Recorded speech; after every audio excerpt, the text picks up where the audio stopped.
All right. All brothers with their head coverings. All sisters pray with their heads covered. And we face the east towards Jerusalem. Abba Father, Yahweh, Elohim, the Allah of Abraham, Yashak, and Yaakov. Covenant Father, Elohim of Yahshua, we thank you, Yahweh, once again for allowing us a manner and a means to come together, Yahweh, through this week, Yahweh, to come to an end of your week, into your peace, Yahweh, into your holy day, your set-apart, hallowed day, Yahweh. We thank you, Yahweh, for your mercy throughout the week, and we thank you for your chastening and your lessons and your guidance, Yahweh, throughout the week as you lead our steps, Yahweh.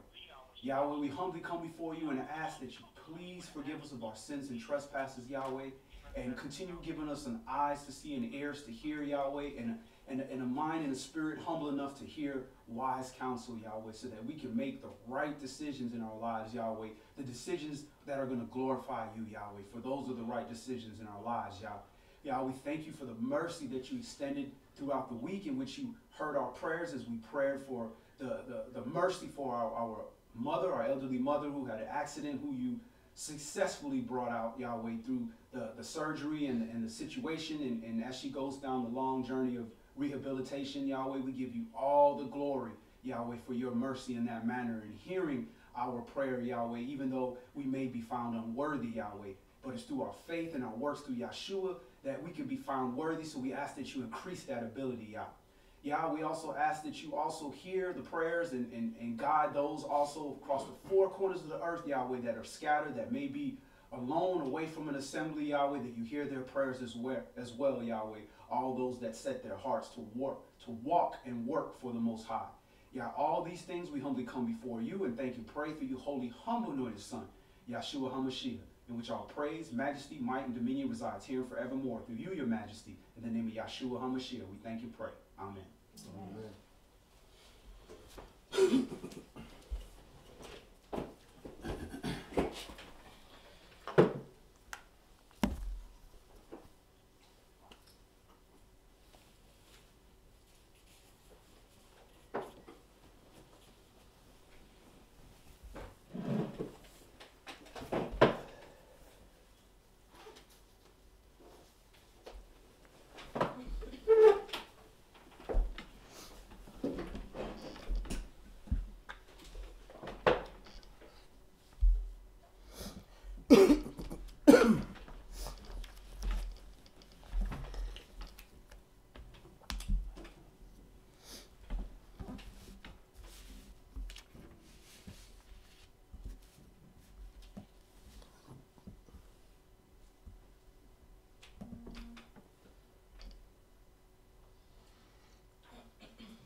All right, Shabbat Shalom.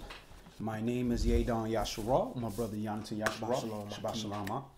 And the title of today's Shabbat study is False Power to False Pride. False power to false pride. And we all have to be careful when we are in a position where we perceive that we have the power. A lot of times it can lead to building up false pride and arrogance within us. And we see our enemies believe that the power is in their hands because they are in a position to make certain decisions. But the believer understands that all things are possible through the Mashiach, through this word, through Christ. And we know that our power does not come from inside. It comes from the spirit that's inside of us that gives us that all things are done through this word, and that without that we cannot do anything. But just because we accomplish something does not mean that it's being done of our power. The adversary has power as well to grant blessings and wishes and things of that nature. So we want to make sure that we always stay in a layer of humility. That way we can enjoy all the blessings of the power that comes with the Most High without the big fall of pride that comes when we are lacking humility. So this is something that we all have to work on within our walk, and it's not something that you just solve. It's something that you have to endure with throughout, because when you are a people that have been oppressed and pushed down and not treated fairly, oppression drives a man mad. And when we get in a position of power, sometimes we will utilize that in the wrong manner and utilize it the way the Greeks do things, what they call hazing, where, hey, I went through it, so you're gonna have to go through it, and that's pride. That's not how things are supposed to be done. So we're gonna open up first in Yohanan chapter 19, and we're gonna see Yeshua verify where this power comes from.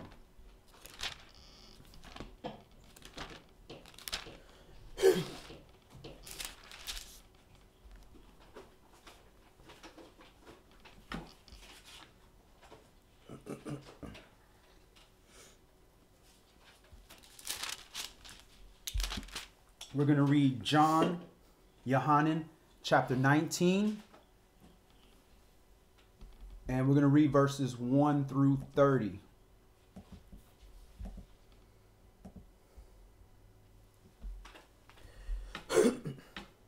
Then Pilate, therefore, took Yeshua and scourged him.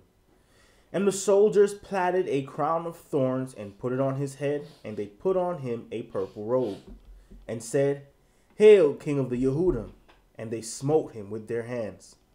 Pilate therefore went forth again and said unto them, Behold, I bring him forth to you, that you may know that I find no fault in him. Then came Yeshua forth, wearing the crown of thorns and a purple robe. And Pilate said unto them, Behold the man! When the chief priests therefore and officers saw him, they cried out, saying, Impale him, impale him. Pilate said unto them, Take you him and impale him, for I find no fault in him. The Yehudim answered him, We have a law, and by our law he ought to die, because he made himself the son of Elohim. When Pilate therefore heard that saying, he was the more afraid, and went again into the judgment hall, and said unto Yeshua, Whence are you? But Yeshua gave him no answer.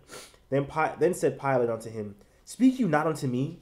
Know you not that I have power to impale you and power to release you? All right, so verse 9, when Pilate is saying, well, whence are you? You know, what? Tell me something. Speak. You know, because he was already afraid of the situation that he was in. And now Yeshua, understanding his own flesh, saying, look, this is time that I need to be quiet, because my flesh may speak up for me and say, well, you know, I'm the son of Elohim. And then now this man's already afraid. So Yeshua knows what's in man's heart. So he already knows Pilate is afraid. So he has to make sure Yah's work is being done, and he wants to make sure his flesh does not get in the way of anything to stop this prophecy from being fulfilled. But then now Pilate, with his pride, because he has a perceived power, a false power, thinking that he's in control, he's saying, hey, don't you know that I have the power to release you? Speak up. Give me a reason to let you go. Go ahead. Verse 11, Yeshua answered, You could have no power at all against me, except it were given you from above. Therefore, he that delivered me unto you has the greater sin. So if you have no power at all against this word, unless the power was given from above, then where does the power really reside? Does it reside with you, or does it reside above? It resides above. It resides above. So we have to always remember that. When we are in a position of power, that's not us. The Most High has given us a position of power. And we're at John chapter 19 and verse 11. This is the position of power that we have been put into. And we cannot allow that to raise up the pride in us, and understand this is a responsibility when you're in a position of power, because now you are responsible for tending to a garden, tending to people. Go ahead. Verse 12. And from thenceforth Pilate sought to release him, but the Yehudim cried out, saying, If you let this man go, you are not Caesar's friend. Whosoever makes himself a king speaks against Caesar. So, you know, they could have stoned him. They could have did stuff on their own. But they're trying to get the Gentiles to do the dirty work. And this is what people do, when they don't want to address something themselves because they do have fear that we know the Most High is related in this aspect. They'll try to use the Gentiles, use the nations to do something. This is why people will go to courts and do different things to try to force somebody else to be like, well, I didn't do it to you. They did it. They're the ones that said that this needs to be happening or this needs to done. But at the end of the day, you going over to them to get them to do that. So ultimately, Yahshua addressed it. Listen, it's not you. The greater sin is who set this up to happen. And we have to always remember that. Go ahead. Verse 13. When Pilate therefore heard that saying, he brought Yahshua forth and sat down in the judgment seat in a place that is called the pavement, but in the Hebrew, Gabbatha. And it was the preparation of the Passover, and about the 6th hour, when he said unto the Yehudim, Behold your king. But they cried out, Away with him, away with him. Impale him. Pilate said unto them, Shall I impale your king? The chief priests answered, We have no king but Caesar. So we have no king but Caesar. So they so far in the flesh that they would deny the true king, the Son of the Most High, and take another man of another nation and make that your king. If your issue was with Yahshua because he said he's the son of Elohim, then you would have said, listen, we don't got no king but Yahweh. I don't know about this guy. And at least you're still acknowledging, but they so deep in the flesh that they don't even realize that they have made an idol out of somebody else instead of worshiping the true living Elohim, the visible image of the invisible Elohim. Go ahead. Verse 16. Then delivered he him therefore unto them to be impaled. And they took Yahshua and led him away. And he, bearing his stake, went forth into a place called the place of skull, which is called in the Hebrew Golgotha, where they impaled him and 2 other with him, on either side one, and Yahshua in the midst. And Pilate wrote a title and put it on the stake, and the writing was, Yahshua of Nazareth, the King of the Yehudim. This title then read, Many of the Yehudim, for the place where Yahshua was impaled was near to the city, and it was written in Hebrew and Greek and Latin. Then said the chief priests of the Yehudim to Pilate, Write not the King of the Yehudim, but that he said, I am the King of the Yehudim. Pilate answered, What I have written, I have written.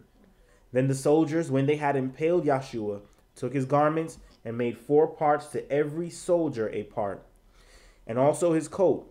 Now the coat was without seam, woven from the top throughout. Now, when you look at the chief priests, the high priest that want to say, hey, right, that he thought he was the king of the Yehudim. Pilate being used as a vessel, just like any other vessel, he can use a vessel for honor or dishonor. Say, look, what I have wrote, I've wrote. So even the Gentiles that have the power to change what was written in this book, if the Most High, who has the power, says, I'm not going to allow them to change nothing, he going to use their pride against them and say, nah, I ain't going to let this Hebrew who I'm occupying tell me to change something. I wrote the truth, and that's what it is. It's going to be the truth. So when people like to claim, oh, the white man that wrote this book, this, that, and the other, yeah, he might have translated in the way that he want, but the Most High wanted this word to be intact so that in the latter days we could find our way back home, and no Gentile can touch that. Because again, they only have as much power as Yahweh allowed them to have. Point blank. And this was an example of this right here where, listen, even the Jewish people at this point are wanting them to change this and change that. But the Gentile ain't moving because Yah wanted it to be known that this is the king. This was the king. Go ahead. Verse 24. They said therefore among themselves, Let us not rend it, but cast lots for it, whose it shall be, that the scripture might be fulfilled, which says, They parted my raiment from among them, and for my vesture they did cast lots. These things, therefore, the soldiers did. So the soldiers feeling like, well, we in power. We the ones with weapons. We work for Caesar. Screw this man. We gonna make some money out of this. Surely somebody gonna want to buy this. And they think that they have the power, so they're the ones with pride. But at the end of the day, y'all being used. Those are pawns being used to fulfill scripture. So it's the same thing when we go out in this world and we talk to people, we have to go against the power structure. They think they in control, but they're just fulfilling scripture because it says you're going to be brought up before judges for his name's sake.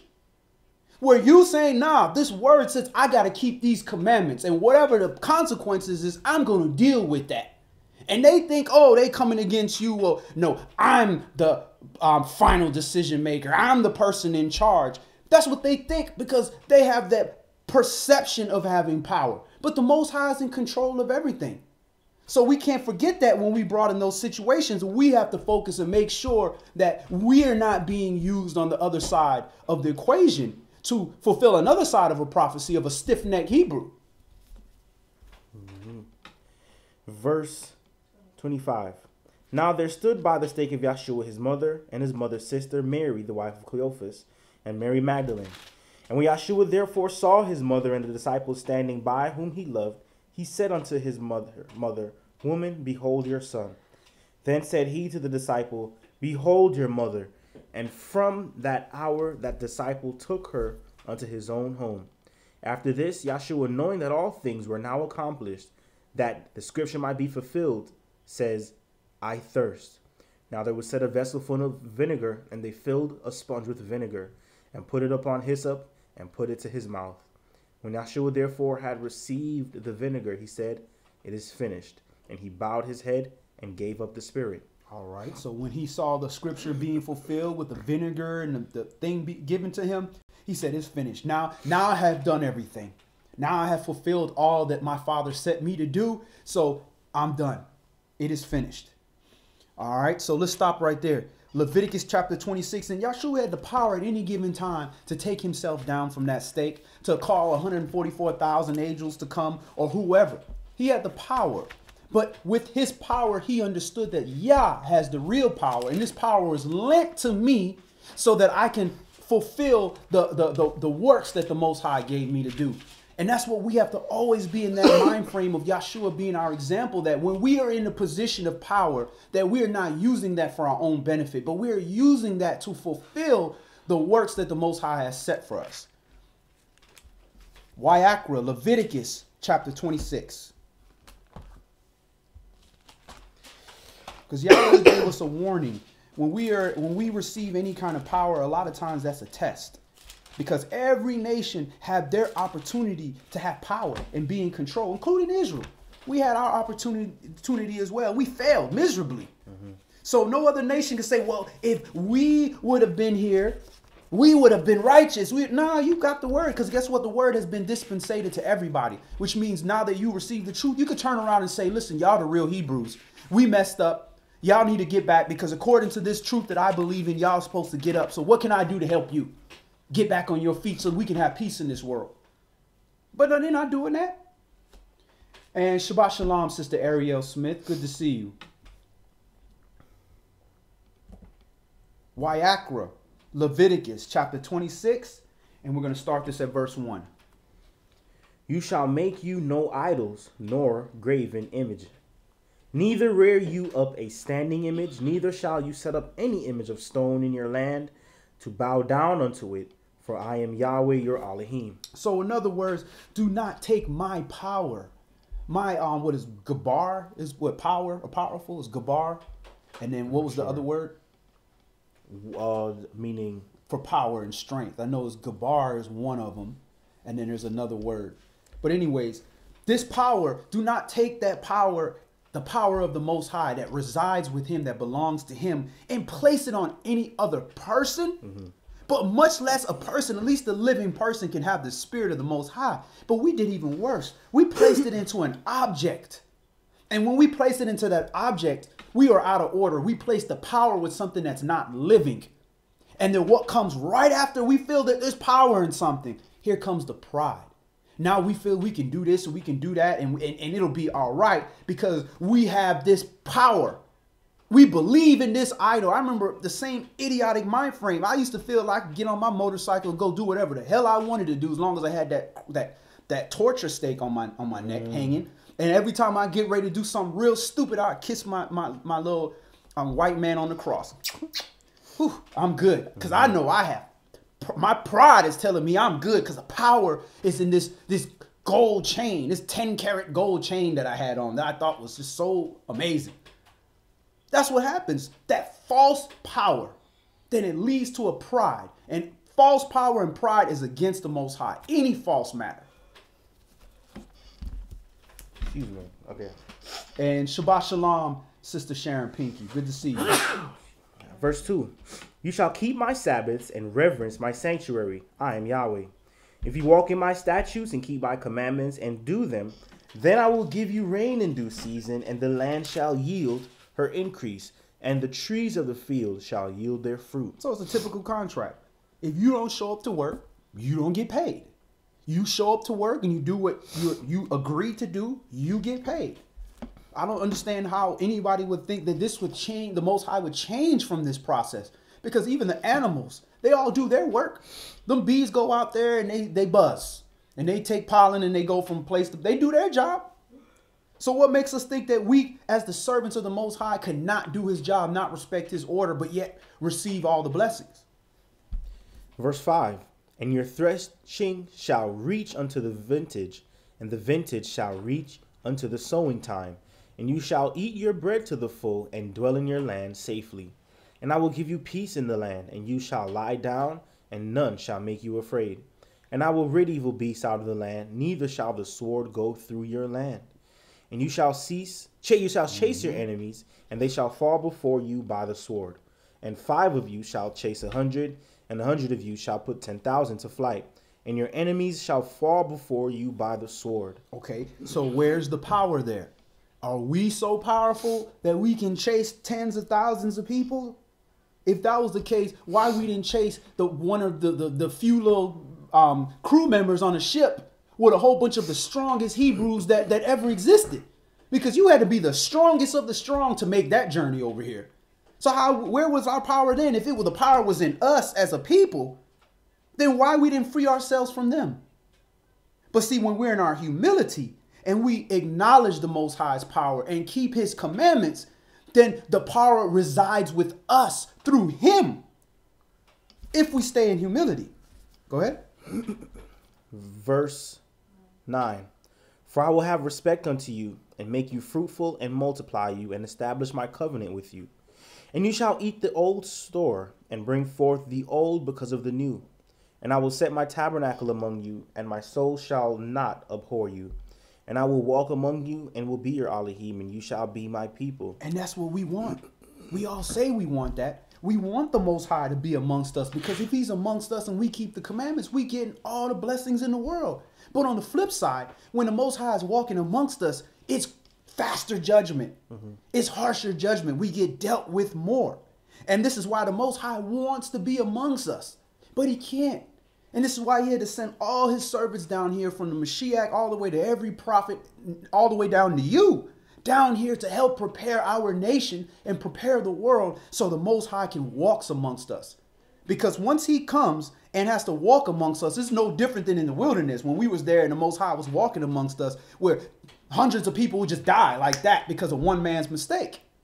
So this is why we have to utilize this time in this grace period to learn how to be in the presence of the Most High, to humble ourselves amongst a greater power so that he can bless us the way he wants us to be blessed. He wants us to be blessed high above everybody on the earth.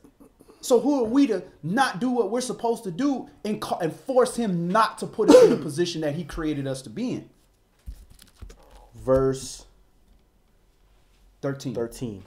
I am Yahweh your Elohim, which brought you forth out of the land of Mitzrayim, that you should not be their bondmen, and I have broken the bands of your yoke and made you go upright. That's his will. That's his choice. I do not want you to be bondmen.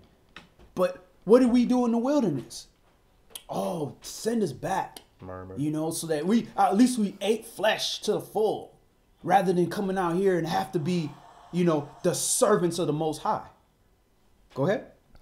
But if you will not hearken unto me, and will not do all these commandments, and if you shall despise my statutes, or if your soul abhor my judgments, so that you will not do all my commandments, but that you break my covenant, I also will do this unto you.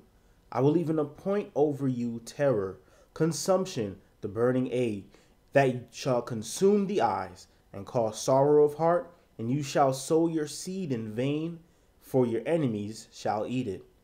And I will set my face against you, and you shall be slain before your enemies. They that hate you shall reign over you, and you shall flee when none pursues you. And if you will not yet for all this hearken unto me, then I will punish you 7 times more for your sins. So this is why we can't do what everybody else does, because somebody might receive the just punishment for what they did, whereas when we do it, we getting punished 7 times more. That's to prevent us from to continue doing the thing that is unrighteous unto the Most High. Whereas the other nations, they can take 10 or 11 times of doing it before they realize, all right, this ain't gonna work out. Us, he don't want that. Go ahead. Verse 19, and I will break the pride of your power, and I will make your heaven as iron and your earth as brass. So I will break the pride of your power, because you believe, because you were in control, the Most High gave you control of a temple, of a vessel, gave you the talent to do certain things, chose you, made you a firstborn, raised you high above everybody else in the earth. So the power was with us to the point where we felt like we're gonna extort the Most High. We're gonna make him have to bless us because we named after him. So you gonna have to bless us, or else you gonna look bad, Yahweh. Nah, that's that pride. That's that false pride, because we had false power. We really believed the power was with us. So the Most High, because he loves us, he has to break our false pride and break our false power. Go ahead. And you do that by touching people's pockets. If you ain't got no rain coming on your earth, and you can't grow food, and that's your primary source to feed yourself and to make money, that's going to humble you. Verse 20, and your strength shall be spent in vain, for your land shall not yield her increase, neither shall the trees of the land yield their fruits. Let a father's child belly start to ache because he hungry, and see how humble that man will get. Go ahead. Verse 21, and if you walk contrary unto me and will not hearken unto me, I will bring 7 times more plagues upon you according to your sins.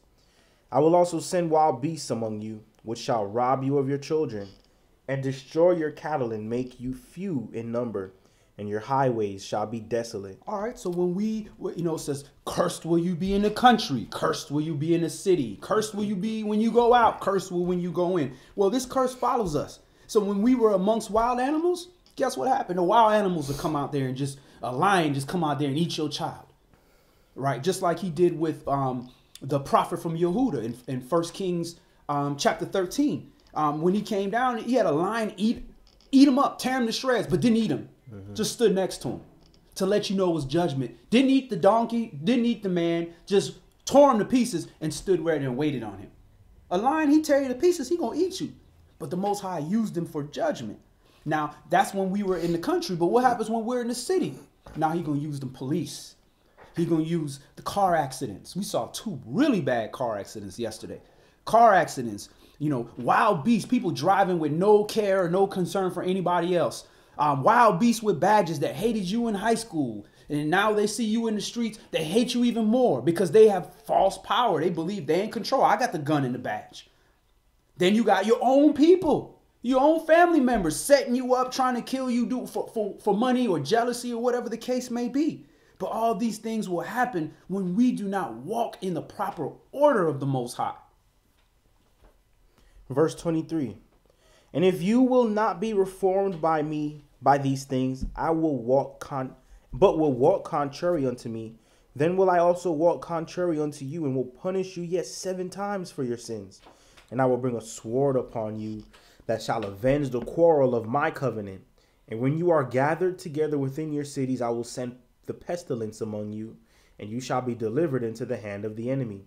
And when I have broken the staff of your bread, 10 women shall bake your bread in one oven, and they shall deliver you your bread again by weight, and you shall eat and not be satisfied. And that's the same curse we dealing with right now, no matter what we have. I remember when I was making, $40,000, $50,000 a year, when I was making half of that, I thought if I can only get to $40,000, $50,000, I'll be straight. It'll be more than enough. Then you get to 40 and 50 and you double that, and you still in the same circumstance. You making more money, but yet you just got more goods, but you still in the same situation. And that's a curse, because it shouldn't be that way. Because if you were able to live at half that salary and live happily, why should you double your salary and now you got stress? To the point where rich people, they got so much money that once they start losing money, they don't know what to do. To the point they committing suicide because they don't know how to live life in their means and live happily with what the Most High provided for them. Verse 27. And if you will not for all this hearken unto me, but walk contrary unto me, then I will walk contrary unto you also in fury.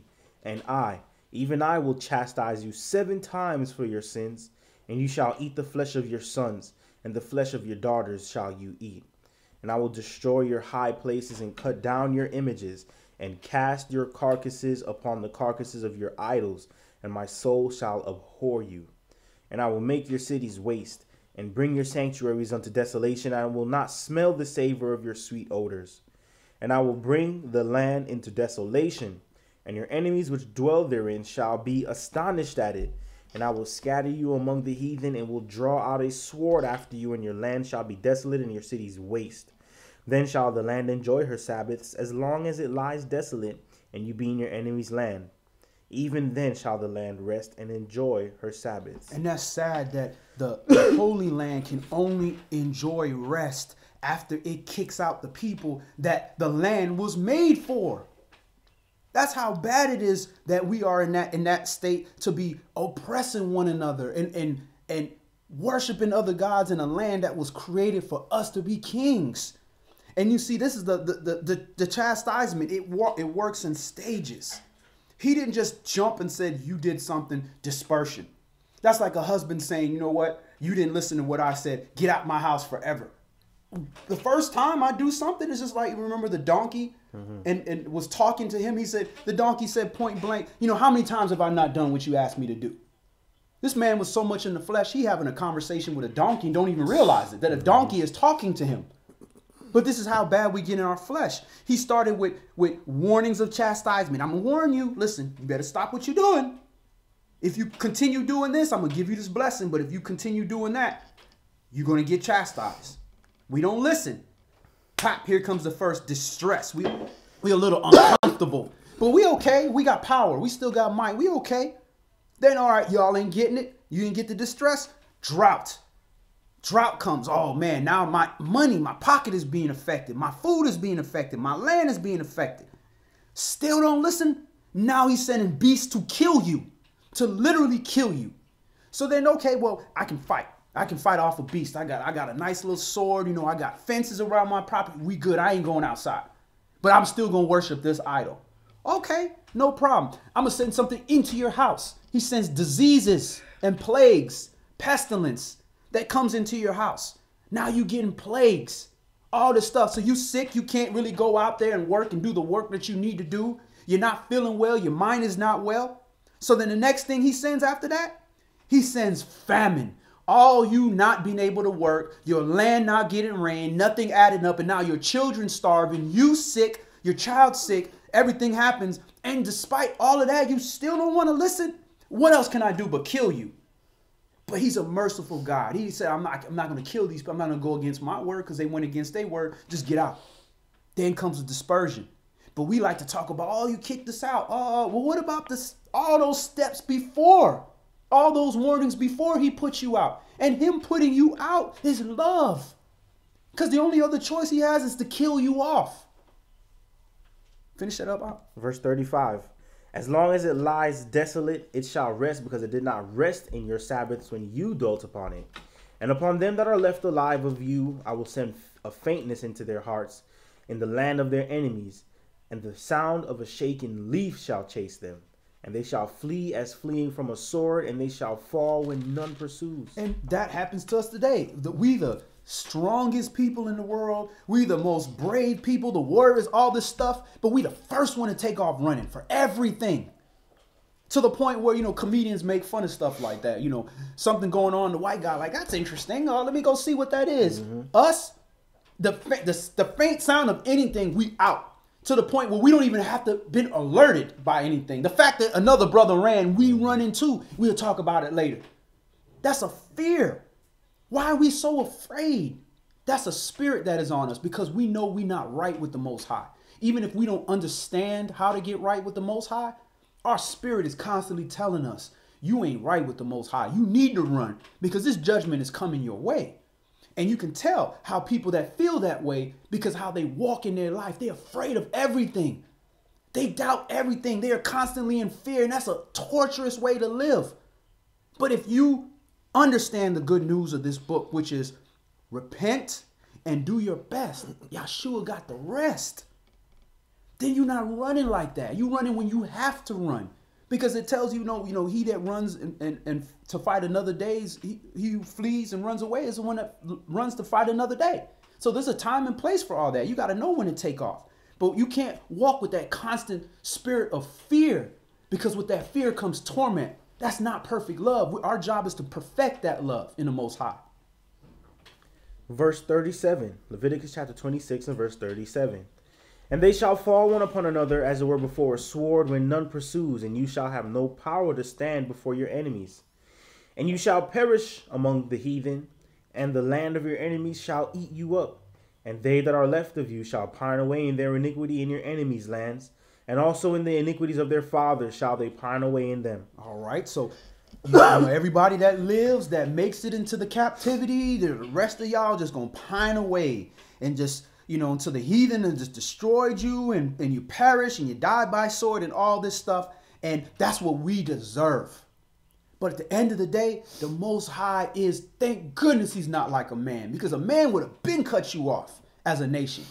If we had dealt with a wife that was the same way that Israel was to Yahweh, we'd have been cut that wife off. We'd have been sent, here's a bill, go about your business. I can get any woman to act the way you acting. But the Most High is not like a man. He leads by example, and he's long suffering, and he shows us the example of what true love is. It's long suffering. Verse 40.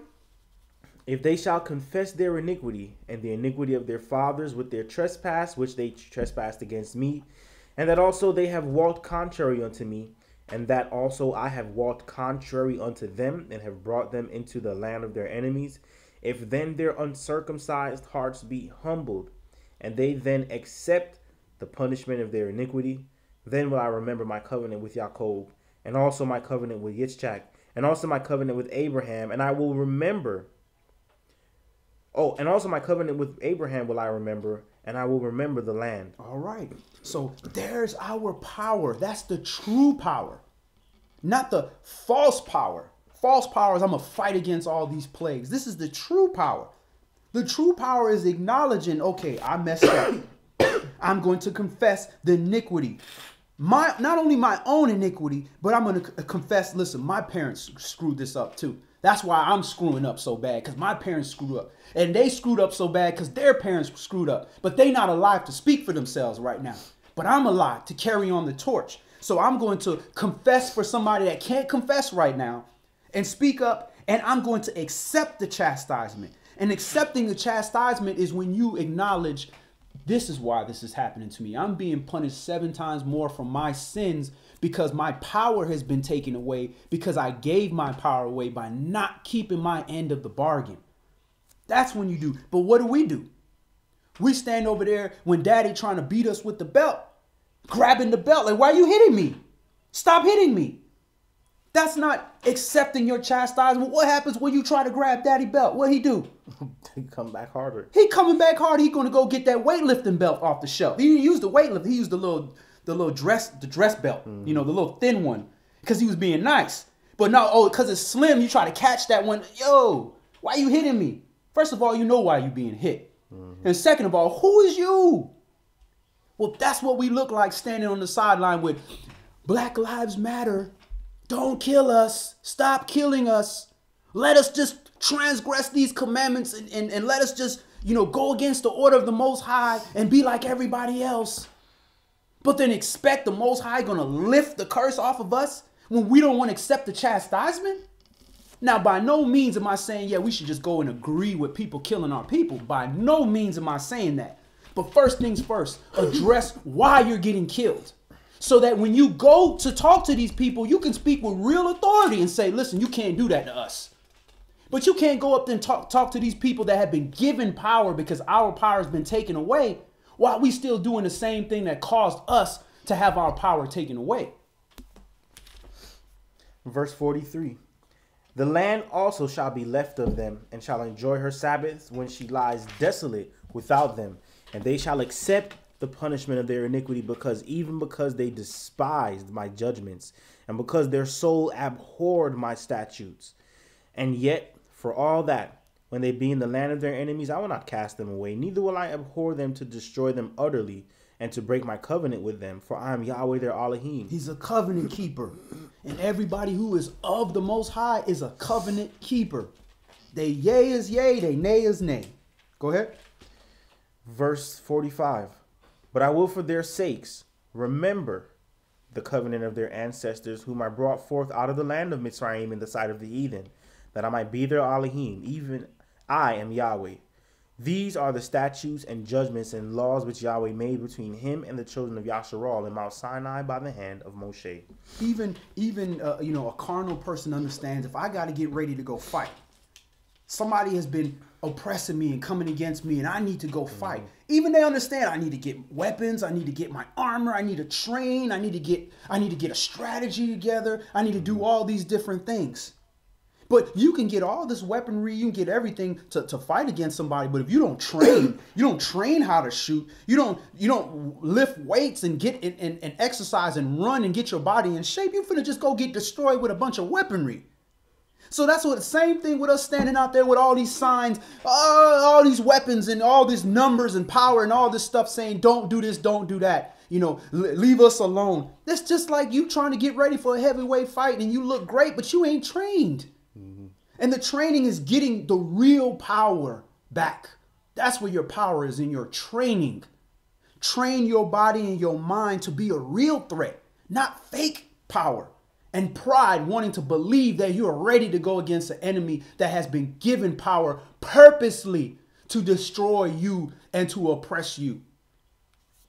Let's look at that word pride. The Hebrew word for pride is ga'an, which is H1347, ga'an. And that's from H1342, the same as H1346. Arrogancy, excellency, majesty, pomp, pride, proud, and swelling. You are not worshiping the Most High when you are in your pride, because the glory is going on you, because you are arrogant because of you. You are excellent. You are majestic.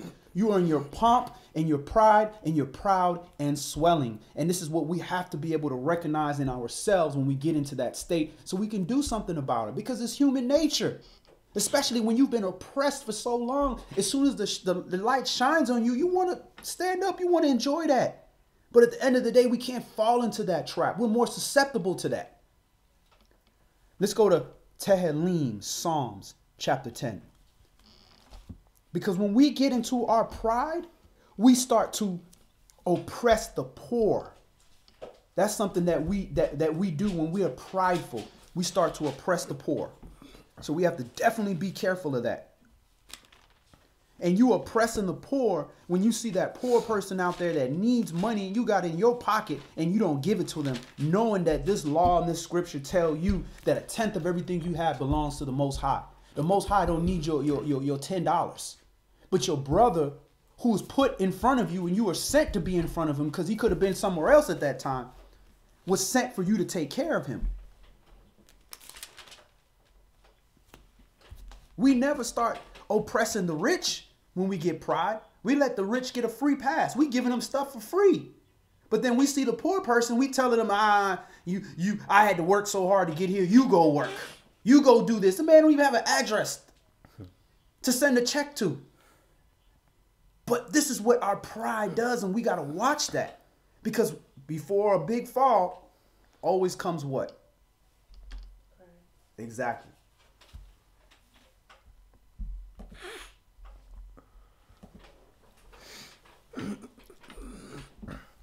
Tehillim, Psalms, chapter 10, and let's start this in verse 1. Why stand you afar off, O Yahweh? Why hide you yourself in times of trouble? The wicked in his pride does persecute the poor. Let them be taken in the devices that they have imagined. So that's a dangerous place. The wicked in his pride does persecute the poor. He's not happy with just his own riches. Now he's looking at the poor, that the poor is taking away his riches if he has to help them. And what version of poor is this one? I think it's Anah, I believe. The humbled. But let's look it up. Psalms 10 and verse 2. What's the strong? H6041. Excuse me. Yep, Ani, depressed in mind or circumstances, the same as H6035 and H6041. Afflicted, humble, lowly, needy, poor. So the prideful always persecutes the meek. Mm-hmm. Try to overrun them, bully them out the way. Those depressed in mind or circumstances, subjectively and objectively, those that are afflicted. And your affliction doesn't have to be money. It could be somebody that's sick or just going through something. And the humble, the lowly, the needy, and the poor. So all of those people in those situations right now are the first target of somebody stuck in their pride. Mm-hmm. And it's also about the one who seeks to do right makes himself a prey. Because the pride are always seeking to devour those trying to do right. Because the pride is not telling him, let me help my brother or sister that's in a situation. Because the pride is, I did it. I deserve. I'm in this great situation because of me and everything I did. And not realizing and being honest with ourselves that we got to where we got to because the Most High provided a way from us. Either him directly giving us a talent or putting certain people around us, which allowed us to glean off of them. Verse 3. For the wicked boasts of his heart's desire and blesses the covetous whom Yahweh abhors. The wicked, through the pride of his countenance, will not seek after Elohim. Elohim is not in all his thoughts. And just look at verse 3. The wicked boasted of his heart's desire. So the wicked, I want to get this big material thing. I want to get this, I want to buy this huge property or whatever the case may be. And then blesses the covetous. Now blesses those that are trying to take things that don't belong to them. We turn around and we give the government all this money. We give all these corporations that hate. Look at Starbucks. We turn around and we rather, now we got brothers and sisters out here with their own coffee companies. Nah, you ain't Starbucks. We rather spend our money with Starbucks instead of helping our own people out. So we are rather bless the covetous, the people that want what they own and want to take your stuff away too. We want to bless those people. That's when we are caught in our wickedness. Verse 5. 4. Verse 4. The wicked through pride of his countenance will not seek after Elohim. Elohim is not in all his thoughts. So when we are caught in our wickedness, one good way for us to keep ourselves honest when we're caught in wickedness is when we trying to remove Yahweh from the equation. In any kind of matter that we're dealing with. Yahweh and this word should be in every matter that we deal with. Everything. This book covers from A to Z, everything. So that's a prime example to say, okay, I'm in the flesh. Let me stop. Let me get back into the spirit. And now let me examine this thing with the full ability that I have. Because the flesh is there for a reason too. It's also there because you live in the flesh. So you can't just ignore it. But we can't ignore either direction and say, I'm just going to ignore the whole flesh. I'm going to ignore the whole spirit. We got to prioritize. Verse 5. His ways are always grievous. Your judgments are far above out of his sight. As for all his enemies, he puffs at them. And he says in his heart, I shall not be moved, for I shall never be in adversity. His mouth is full of cursing and deceit and fraud. Under his tongue is mischief and vanity. And that's also a thing of pride. I know I deal with that. In my heart, I don't feel like there's no way that I'm not going to be successful in something that I do. And that's something that we have to be careful with as well, because you don't know what's going to happen tomorrow. So sometimes you got to make moves and you got to, make certain plans to change certain things that maybe you didn't want to deal with. Now, that doesn't mean that you don't believe in yourself, but you can't let your pride mess you up from accomplishing the goals that you need to go by blinding you from realities that are in front of your face. Verse 8. He sits in the lurking places of the villages. In the secret places does he murder the innocent. His eyes are privily set against the poor. This is a different poor there. This one is 2489. Age 2489. And this is Helka. And that's H2489, CHELKA. Apparently from an unused root, probably meaning to be dark or unhappy. A wretch, that is unfortunate or poor.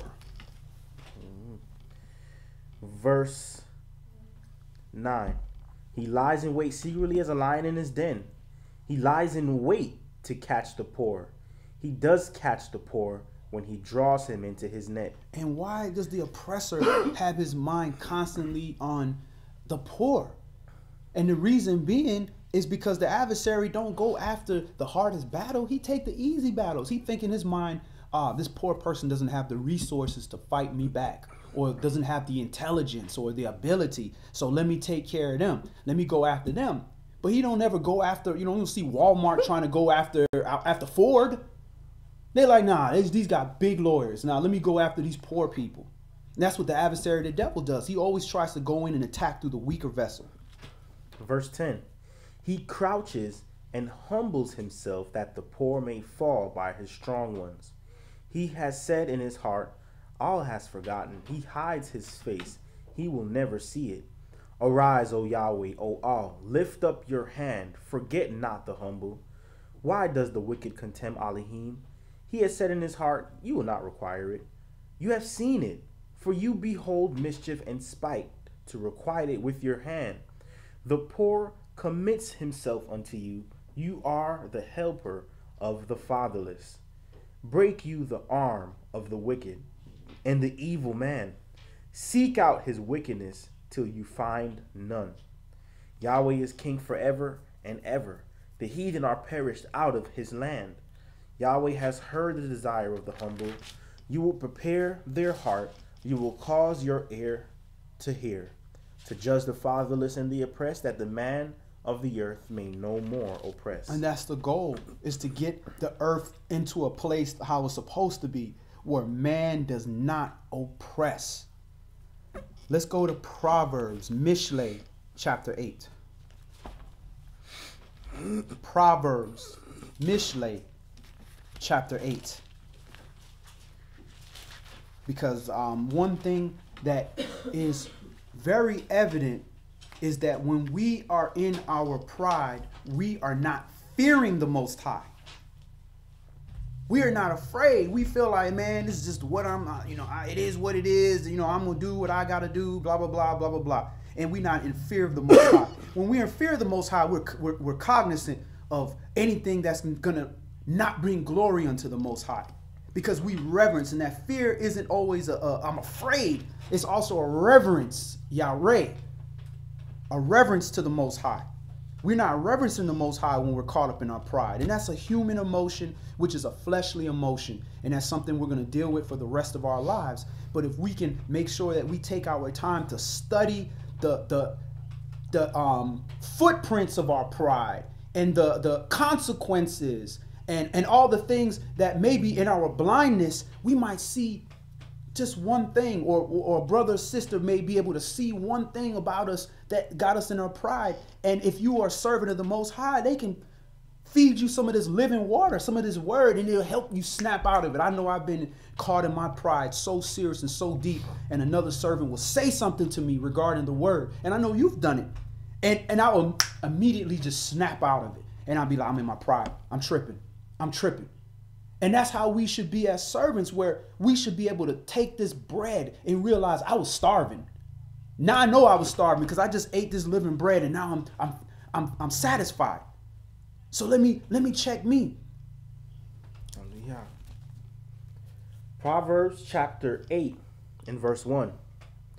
Does not wisdom cry, and understanding put forth her voice? She stands in the top of high places, by the way in the places of the paths. She cries at the gates, at the entry of the city, at the coming in at the doors. Unto you, O men, I call, and my voice is to the sons of man. All right, so carnal people are constantly looking when they see wisdom and knowledge and whatever, and it's like she this, she that, they think that this spirit is a woman. Like angels or spirits have some kind of sex. That's very carnal. There's not no woman standing in heaven, next to the Father saying that I'm wisdom. No. For our understanding, he's using a he or a she. When you're dealing with the direct spirit of the Most High, it's always going to be he. Every other spirit is going to be she. That's why he calls us she or wife or daughter. Because we are the inferior and there's only one superior spirit, which is Yah. So we got to get out of that carnal thinking and that sexist thing that we got between us, like the Most High value that whether you're a he or a she. All that he or she just determines your job and your responsibility while you're in the flesh on this earth. Verse 4. Unto you, O men, I call, and my voice is to the sons of man. O you simple, understand wisdom, and you fools, be you of an understanding heart. Hear, for I will speak of excellent things, and the opening of my lips shall be right things. For my mouth shall speak truth, and wickedness is an abomination to my lips. All the words of my mouth are in righteousness. There is nothing froward or perverse in them. They are all plain to him that understands, and right to them that find knowledge. All right. So before you understand, you got to first have enough knowledge to know that I'm seeking this knowledge of righteousness, and it's right. Whether I understand it, whether I know it or whatever, that is right. That's how you gain that understanding. And then now it becomes plain to you because you've already submitted to the righteousness of the word. And then now he can open it up to you so that you can help other individuals learn that understanding. But she's not going to always explain to you why you need to keep a commandment first. And then you decide, oh, well, it's right. I'm going to do this. Nah, you got to first submit to the righteousness of the Most High and say, he is righteous. I am wicked. So I need to adjust myself to that. And then little by little, he'll peel the layers of the onion to allow you to gain better understanding. Verse 10. Receive my instruction and not silver, and knowledge rather than choice gold. For wisdom is better than rubies, and all the things that may be desired are not to be compared to it. I, wisdom, dwell with prudence, and find out knowledge of witty inventions. The fear of Yahweh is to hate evil, pride and arrogancy, and the evil way, and the froward mouth do I hate. All right. So again, the fear of Yah is the beginning of knowledge, wisdom, and understanding. So before we can gain that knowledge, wisdom, and understanding, we have to first hate evil. And how do you know what evil is? We think everything that's against us is evil. Evil is anything that's adverse to the truth, adverse to the righteousness of this word. So once we hate evil, naturally we're going to hate pride and arrogancy and the evil way. And the evil way could be keeping a commandment for a wrong reason. I'm keeping a commandment to punish somebody. The law says that we got to stone this person because when you just want to kill the brother. That's the evil way. And the froward mouth does he hate. So for us to truly be in the fear of Yah, we got to hate pride and arrogancy, which means sometimes that means we're going to hate ourselves. Go ahead. Verse 14. Counsel is mine and sound wisdom. I am understanding. I have strength. By me kings reign, and princes decree justice. By me princes rule, and nobles, even all the judges of the earth. I love them that love me, and those that seek me early shall find me. Riches and honor are with me, yea, durable riches and righteousness. My fruit is better than gold, yea, than fine gold, and my revenue than choice silver. I lead in the way of righteousness in the midst of the paths of judgment, that I may cause those that love me to inherit substance and I will fill their treasuries. Yahweh possessed me in the beginning of his way, before his works of old. I was set up from everlasting, from the beginning, or ever the earth was. When there were no depths, I was brought forth. When there were no fountains abounding with water, before the mountains were settled, before the hills was I brought forth. While as yet he had not made the earth, nor the fields, nor the highest part of the dust of the world, when he prepared the heavens, I was there. When he set a compass upon the face of the depth, when he established the clouds above, when he strengthened the fountains of the deep, when he gave to the sea his decree that the waters should not pass his commandment, when he appointed the foundations of the earth, then I was by him as one brought up with him. And I was daily in his delight, rejoicing always before him, rejoicing in the habitable part of the earth, and my delights were with the sons of men. Now therefore, hearken unto me, O you children, for blessed are they that keep my ways. Hear instruction, and be wise, and refuse it not. Blessed is the man that hears me, watching daily at my gates, waiting at the posts of my doors. For whoso finds me finds life, and shall obtain favor of Yahweh. All right. So if we find wisdom, which is the knowledge and the understanding of how to apply something in the proper way. You know, the knowledge of something is I know it says this. The wisdom is I know that if I use this knowledge at this given time, I can accomplish this goal or this goal. And the understanding is now when you take that knowledge and that wisdom and you evade evil. So this is why we have to work on gaining that knowledge and that wisdom and trust that wisdom so that we can gain the favor of Yahweh. Whereas even if it doesn't carnally make sense to do what we're doing, we trust, we first have the knowledge of what's right. So that limits what we can do. Now we have the wisdom, and I know if I do this, I can make it do this. And it may not necessarily be easy to work out that way, but now you're gaining favor of the Most High. And if there was a way for it to work, he makes it work. The part that I found monumental about this chapter is how wisdom is being described as existing before the foundations of the earth. Mm-hmm. And then in verse 30, it says, I was by him. When he made the heavens, I was by him as one brought up with him. So wisdom is being akin to the master himself. Exactly. So it's like if we can condition our minds to have a temperament that allows wisdom to sit with us easy, we can be akin to wisdom, who was akin to Yah in the beginning. Right. These things are like at the heart of the Most High.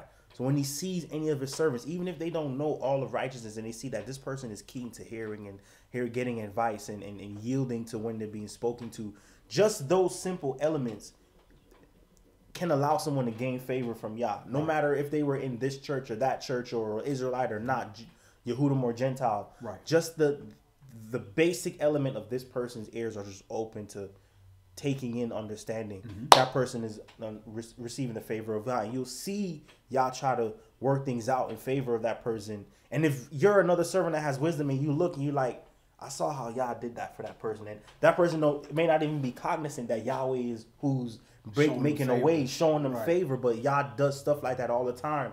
And it's a wonderful thing when you know Yah and you see how the things he does for people who didn't study or nothing like that. And you're like, wow, man, the principal thing is not necessarily in being able to rehearse scripture. It's actually the fact that you can apply it even in your whatever simplicity. Whatever you have, you're able to apply it. So when you know it, you're even you're even held to a higher standard of being able to apply it, because you know this man didn't know. He just likes to hear when people say stuff and he tries to enact it in the simplicity of knowledge. But when you know, you're supposed to enact this, and we'll see in the scripture where it says stuff like they're worthy of greater judgment because they knew and didn't execute. Right. Because often when you know better and you have that wisdom and understanding, people around you have witnessed the favor that the Most High put in your life. So they're akin in that favor that's going on in your life to your wisdom and understanding.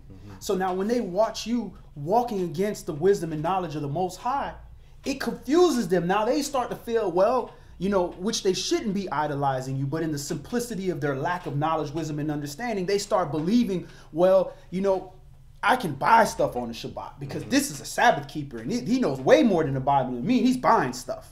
But yet they don't understand that, okay, you are in a position where this is an emergency. Somebody about to die, diabetic or whatever. And this is why you got to be careful with your actions.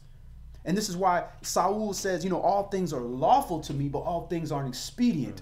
Because, it might be lawful for me to go do something, but somebody is watching me right now that may not understand what I'm doing. I can do this another time. Let me refrain. Wisdom with it. Right. Wesley, can you grab that incense, please? What verse are we on? We're 26. Okay. 36. Last verse. I guess I went back. Okay, I'll explain. Okay, verse 36. But he that sins against me wrongs his own soul. All they that hate me love death. All right. Let's move on. Let's go to Proverbs chapter 13. Mishle chapter 13. And we're going to see where this pride comes from. And, not where this pride from, but what's going to lead. This pride is going to lead to a certain situation happening every time. And Shabbat Shalom, Brother Thompson Aquanet. And Shabbat Shalom, Brother Melvin Shelley. Good to see y'all, Ox.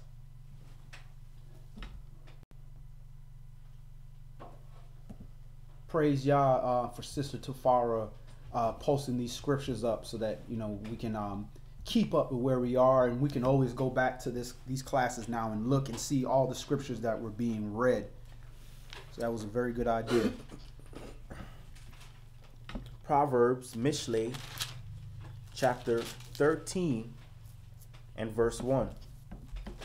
A wise son hears his father's instruction, but a scorner hears not rebuke. A man shall eat good by the fruit of his mouth, but the soul of the transgressors shall eat violence. He that keeps his mouth keeps his life, but he that opens wide his lips shall have destruction. The soul of the sluggard desires and has nothing, but the soul of the diligent shall be made fat. And that leads to covetousness. When you're a sluggard and you're desiring all these things, but you don't want to go out there and work for it, then you start coveting other people's things. And now you feel that it belongs to you and you want to take it because you desire it. Verse 5. A righteous man hates lying, but a wicked man is loathsome and comes to shame. Righteousness keeps him that is upright in the way, but wickedness overthrows the sinner. There is that makes himself rich, yet has nothing. There is that makes himself poor, yet has great riches. So you have a false power, believing that these things that you have is your power. These material things, this bank account, these dollar bills, or a position that we have have a false power, believing that's power, but yet we have no power in heaven because we're not stacking any treasures in heaven. Everything here is gonna be destroyed eventually. Go ahead. Verse 8. The ransom of a man's life are his riches, but the poor hears not rebuke. The light of the righteous rejoices, but the lamp of the wicked shall be put out. What was that word for poor in verse 8? Verse 8 is 73:26.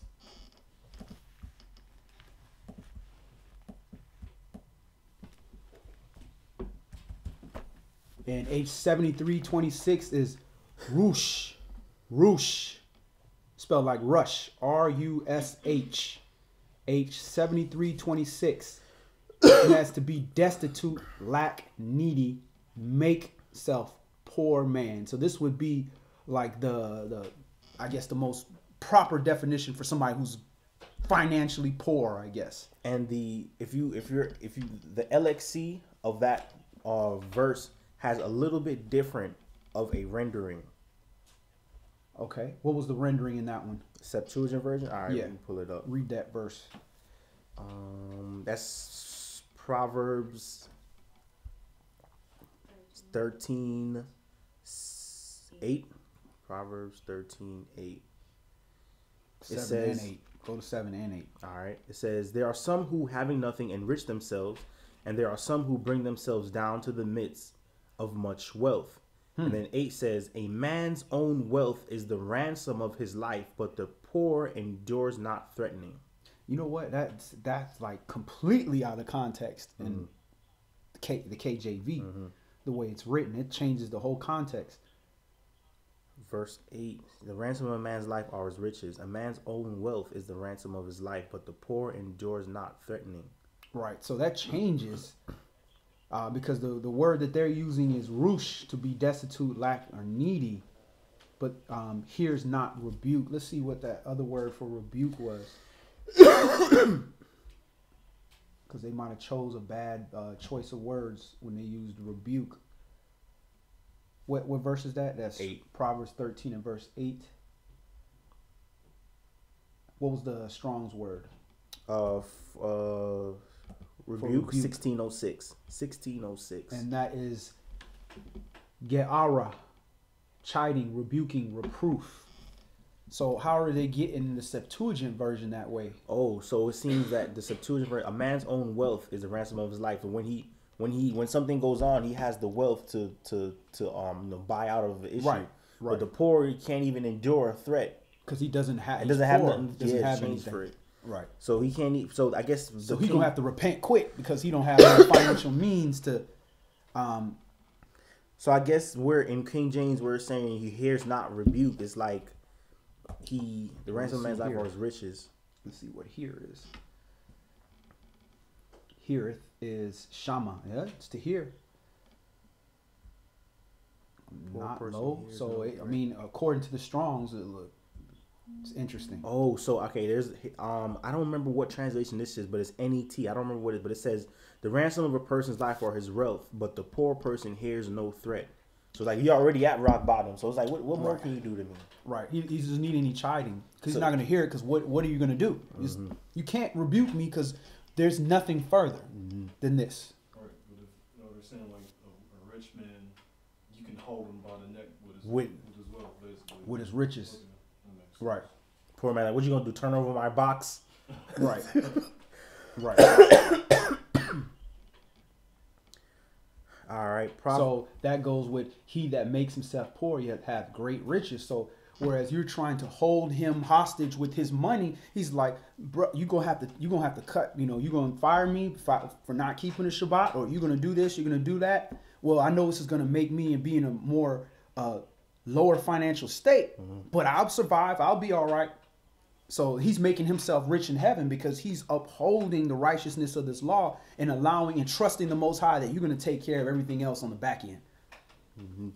So it might verse 8 might even be throwing a contrast that the wealth of a rich man might be his downfall, whereas the poor is like, y'all gonna rob me? What are you gonna take?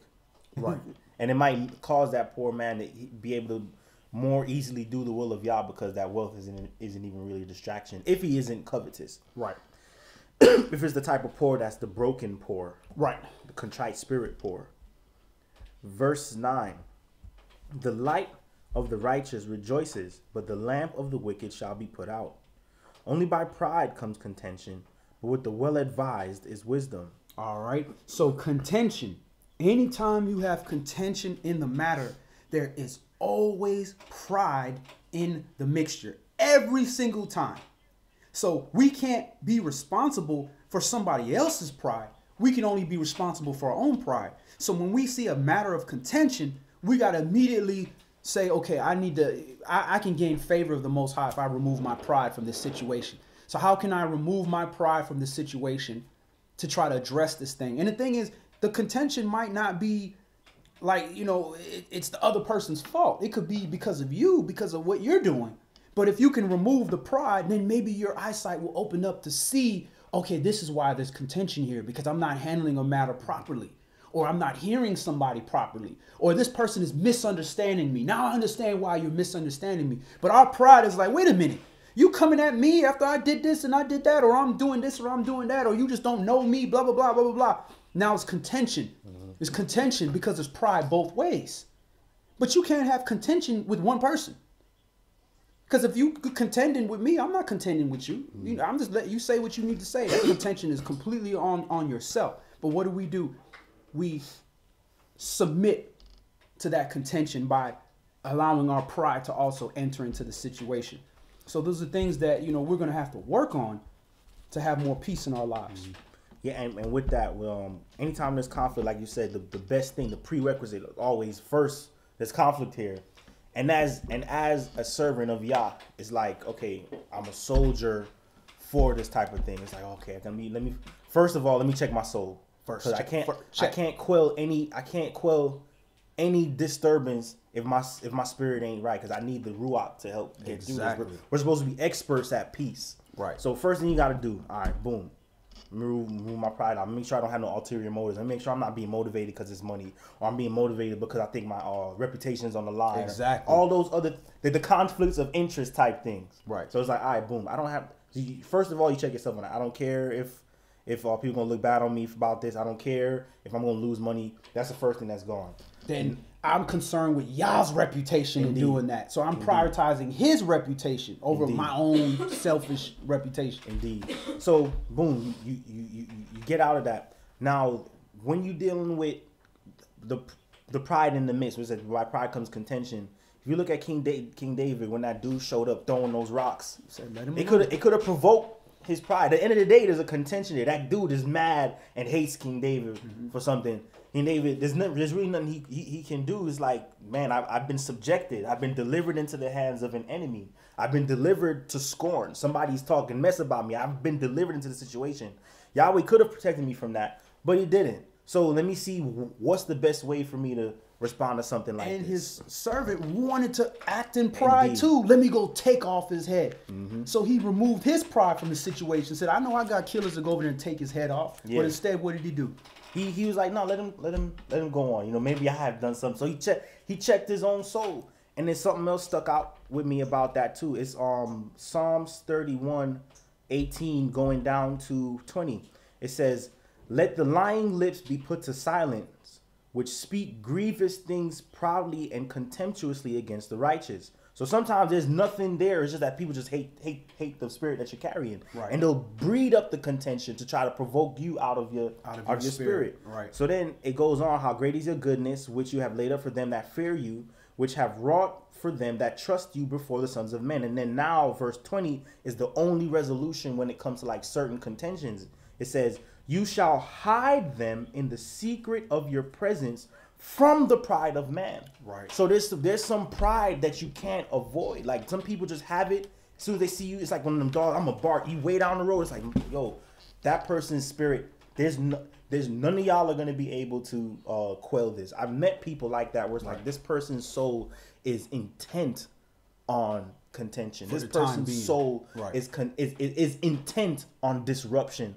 And there's nothing that you are going to be able to say to this person to change that. There's a spirit, there's a demon that got to get rebuked out of this. Right. If you ain't strong enough, the only remedy is for Yah to hide you from these things. So then verse 20 says, you shall hide them in the secret place from the pride of man. You shall keep them secretly in a pavilion from the strife of tongues. So these things are things that Yah can just shield you from. Sometimes you don't even have no business talking to certain people. Because there's wicked people out there that are looking to devour. They're looking to slay. You could have just been like, hey, can you tell me the directions to a Pleasant Hill Road? Like, what you want? You just like, whoa, I'm about to die right now. Right. Like, there's people with wicked spirits. The adversary's people, because that's the spirit of the adversary. Yeah. Looking for whom he may devour. Exactly. And wound. Right. He's seeking. So sometimes these people, the spirit that's in them is a wicked one. And we don't have no business talking to them. We don't have no business even dealing with them. Unless it's Yah's purpose. Like, all right, I planted a seed. You as a servant is a safe spot for you. Go ahead and do your thing. Sometimes it's like I gotta shield you from this because these are destroying spirits. Right. These are spirits of people who murder or murderers, have ill intent, and there's nothing that you and your carnal ways can do that's gonna change that. That person is of a reprobate mind. Like there's absolutely nothing you will. These are the type of people where if I want to punish you, I'm gonna put you in this person's presence. Right. And the worst thing that we can do is to think that that's the other nations all the time. It's us. Oh, that's the other nations. See, that's the white people. That's why this is happening. It's always about everybody else. But at the end of the day, there wasn't the Greeks standing up there talking about impale him, impale him, impale him. It was our own people talking that. So, in understanding, them same people that was there had children that are here now. And you don't know if you were the child of one of those people. So at the end of the day, we know what the capability of our flesh is to the point where we would impale a perfect man. So who are we? We're flawed individuals. Indeed. So we got to expect that. And again, none of this is being read as if we got we got this under control. We hands down, we done passed all these tests. These are things that we're going to, for the rest of our lives, be subjected to dealing with these situations in our households, when we go in the street, when we're in our assemblies, and we have to practice. Because when it's time to go to war, when it's war, when you got to deal with that spirit, you should already be in practice. I know how to slip that punch. Yeah. You know what I'm saying? I know how to cover. I can't block this, so I just got to cover up and hide.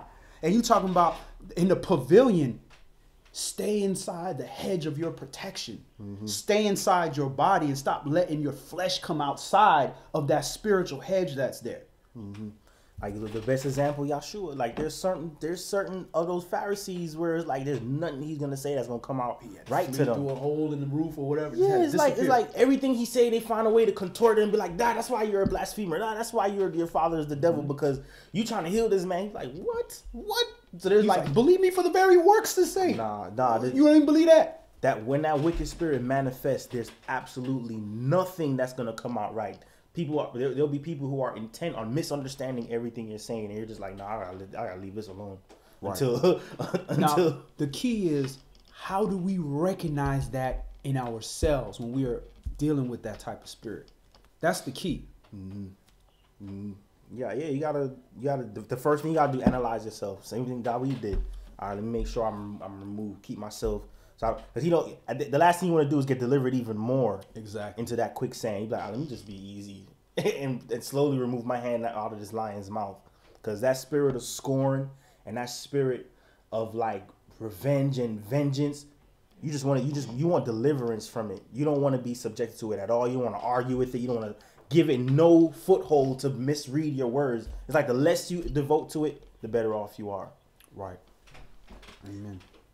Verse 13. This is verse 11. Wealth gotten by vanity shall be diminished, but he that gathers by labor shall increase. Hope deferred makes the heart sick, but when the desire comes, it is a tree of life. Whoso despises the word shall be destroyed, but he that fears the commandment shall be rewarded. The law of the wise is a fountain of life, to depart from the snares of death. Good understanding gives favor, but the way of transgressors is hard. Can we look at the definition for hard here? Ooh. So, good understanding gives favor.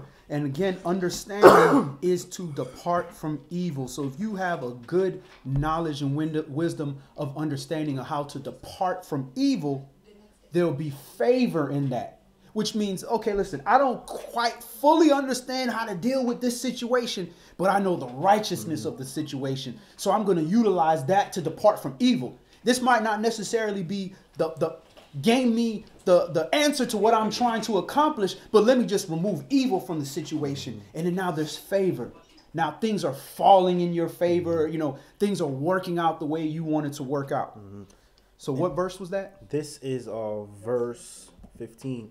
You know, that goes hand in hand with that element of having like unbiased principles of righteousness. Like whether you know this word or not, if you can manifest good understanding, it'll work for you. All right. So the good understanding gives favor, but the way of transgressors is Ethan, which is H386, spelled EYTHAN. And that is from an unused root meaning to continue permanence, hence permanent, specifically a chieftain, hard, mighty, rough, strength, and strong. So the way of the transgressors is permanent, is rough, is hard. It's hard to move from that, because if you're a transgressor, you're kicking against the pricks. You're going against the grain. So at the end of the day, you're not getting no favor, because you are walking in transgression. It's like anyone manifesting principles of wisdom that was with Yahweh in the beginning is going to receive favor. And favor sometimes is just being able to see the error in your own way. True. That's the best favor y'all can give you is when you screwing up, because everybody can be right. Everybody can be like, I'm right. I know how to be right. I know I'm doing the right thing. That's not hard once you in that position. But the hard place is when you are in error and you need favor. And sometimes that favor is you acknowledging, man, I'm in my pride. Man, I'm in transgression. This is against the law. Man, I'm trying not to deal with Yah in this situation. And then now you acknowledge that, you can say, well, how can I get back in the favor of the Most High? Truly. Proverbs chapter 13 and verse 16.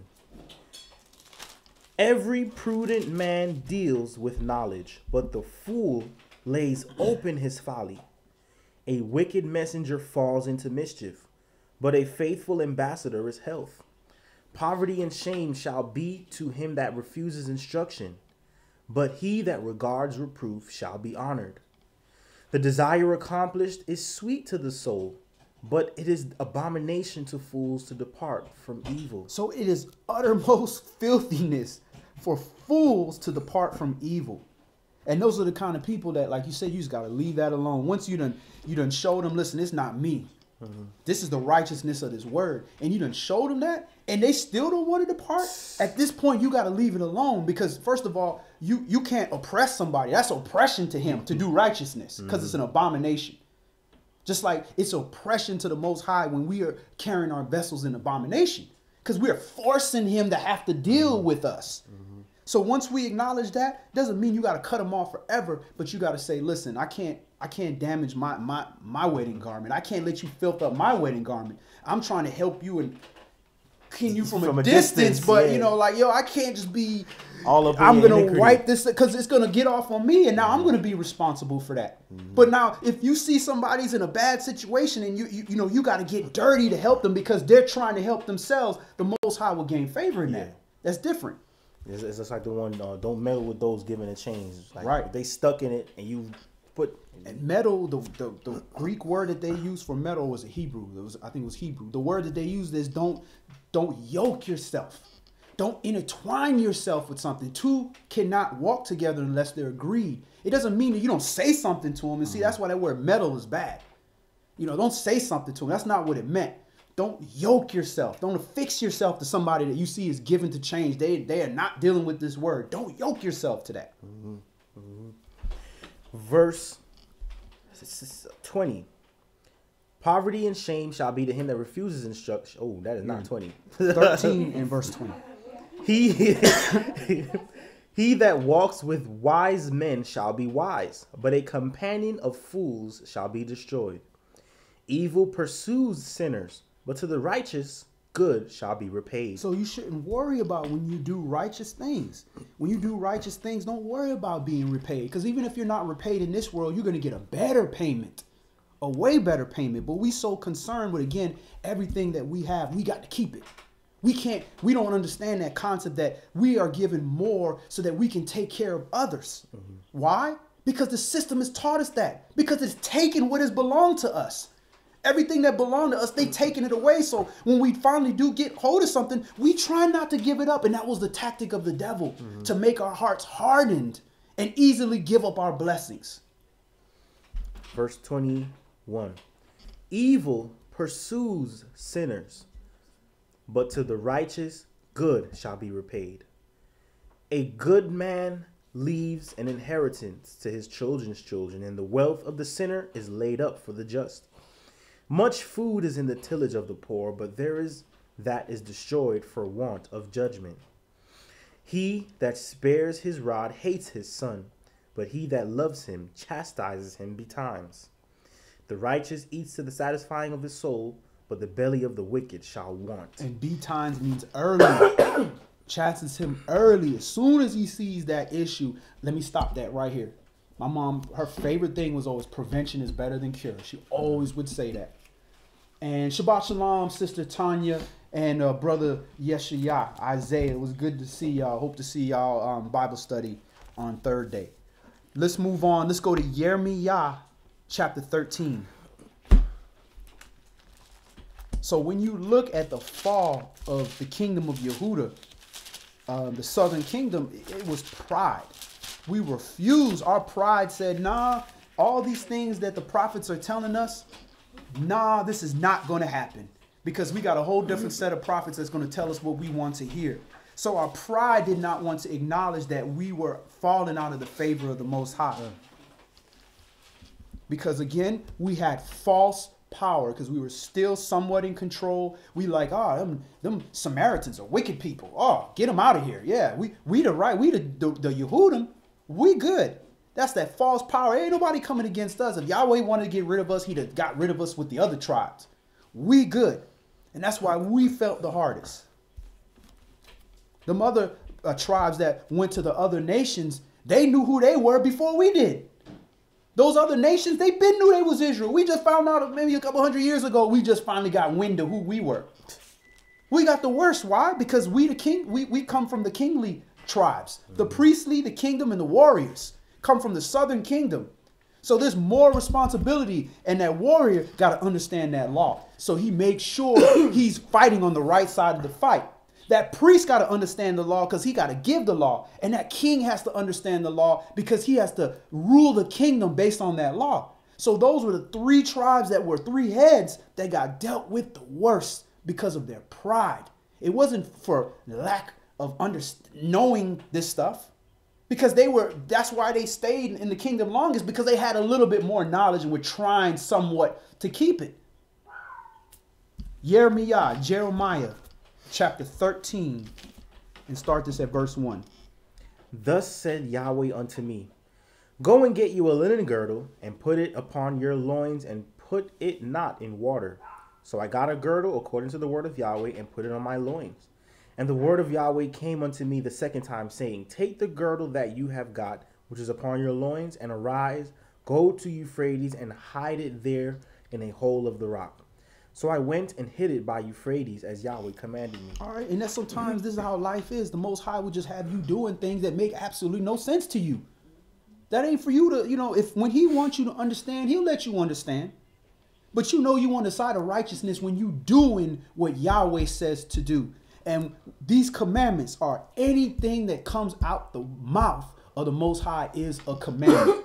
So when you walk your life in that manner, that listen, it don't gotta make sense. Yahweh said, this is what I gotta do. When this happens, that's what I'm gonna do. He'll explain it when I want some kind of explanation. Or let me ask. And maybe he'll give me the understanding. But I'm not gonna ask before I do it. The only questions I might ask is, well, how do I do this properly? Like, how do we keep these holy days properly? But I'm keeping them. I'm doing them. Even to the point if I'm doing it wrong. But guess what? I'm doing it. I'm showing you that I'm doing it and you'll correct me. No. I need those piled up on that side because I need it this way. Oh, okay. Verse 5. So I went and hid it by the Euphrates as Yahweh commanded me. And it came to pass after many days that Yahweh said unto me, arise, go to the Euphrates, and take the girdle from there, which I commanded you to hide there. Then I went to Euphrates and digged, and took the girdle from the place where I had hid it. And behold, the girdle was marred. It was profitable for nothing. Now, the girdle is the boxers, I believe. So it goes over the loins. So that's like your boxer set that you wear to cover your loins. Now, there's a reason why we had to have those girdles as priests, because when we had to walk up the steps to do the sacrifices, the priests that are below, that are there, breeches. We don't want to look at your stuff. We don't want to look at your stuff. So that word girdle was the covering, to cover your loin, right? Was the Hebrew word?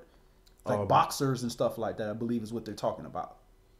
The izol, waistcloth, innermost piece of clothing, okay. Waistband. Innermost. So that's to cover you when you go walking up them steps. Now, if you are wearing pants, ain't nobody gonna see what's upside your private parts because you're wearing pants. So the fact that they're wearing girdles lets you know we were not wearing pants. So I don't know. That's just a point. You can take that however you want to take it. But we weren't wearing pants back then. Go ahead. Verse 8. Then the word of Yahweh came unto me, saying, thus says Yahweh, after this manner will I mar the pride of Yehuda and the great pride of Jerusalem. This evil people, which refuse to hear my words, which walk in the imagination of their heart, and walk after other gods, to serve them and to worship them, shall even be as this girdle which is good for nothing. Started out great, but now it's marred and it's dirty. It can't cover and keep yourself clean in your private parts. It's already dirty and filthy. And this is what he's comparing the children of Yasharal as good for nothing. For as a girdle cleaves to the loins of a man, so have I caused to cleave unto me the whole house of Yasharal and the whole house of Yehuda, says Yahweh, that they might be unto me for a people and for a name and for a praise and for a glory, but they would not hear. So we supposed to be some clean boxer drawers, and Yahweh is supposed to use that to cover up his where his seed, if you compare him to a carnal man, this is where your child is going to come from. On the woman's side and the man's side, it's going to come from that girdle area. That's where it's going to come out. So we're protecting it, and we have this clean thing. We're protecting it away from people seeing it, and from, especially with men, from swinging around and this, that, and the other. And now you're supposed to be this clean thing, but now you are filthy, stained. What am I supposed to do with that? Take the filthy, nasty, doodle stained drawers and put them on? A holy being? So he has to do these carnal things for us to understand what we are doing to him, because it's being done in a way worse spiritual level. But we don't understand how much of a disrespect that we are being to the Most High, to the point he got to break it down to the way the priest could understand what's going on. Verse 12. Therefore you shall speak unto them this word, says Yahweh, Elohim of Yasharal. Every bottle shall be filled with wine, and they shall say unto you, do we not certainly know that every bottle shall be filled with wine? Then shall you say unto them, thus says Yahweh, behold, I will fill all the inhabitants of this land, even the kings that sit upon David's throne, and the priests and the prophets, and all the inhabitants of Jerusalem with drunkenness. And I will dash them one against another, even the fathers and the sons together, says Yahweh. I will not pity nor spare, nor have mercy, but destroy them. And he didn't have to do anything but just back away, because you're going to reap what you sow. I don't have to create no new thing to come down here and kill y'all. This is what's going to happen when you do this. This is going to happen anyways. The only thing that stopped this from happening to you was me being merciful. So, okay, y'all want to act like that? I'm just going to back up. And that's what you got to do sometimes. When people don't want to listen to you, you just got to back up and let things be the way it's going to be. Go ahead. Verse 15. Hear you and give ear. Be not proud, for Yahweh has spoken. Give glory to Yahweh your Elohim before he causes darkness, and before your feet stumble upon the dark mountains. And while you look for light, he turn it into the shadow of death and make it gross darkness. Seek righteousness early before your light is taken away from you. While you still know right from wrong, while you're able to see error in your ways, that is the time that you make changes.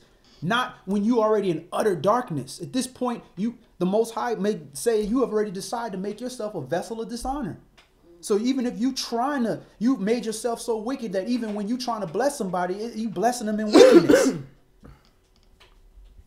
A blessing should be a blessing. It shouldn't be wickedness. Verse 17, but if you will not hear it, my soul shall weep in secret places for your pride, and my eyes shall weep sore and run down with tears, because Yahweh's flock is carried away captive. Say unto the king and to the queen, humble yourselves, sit down, for your principalities shall come down, even the crown of your glory. All right, so nothing new under the sun.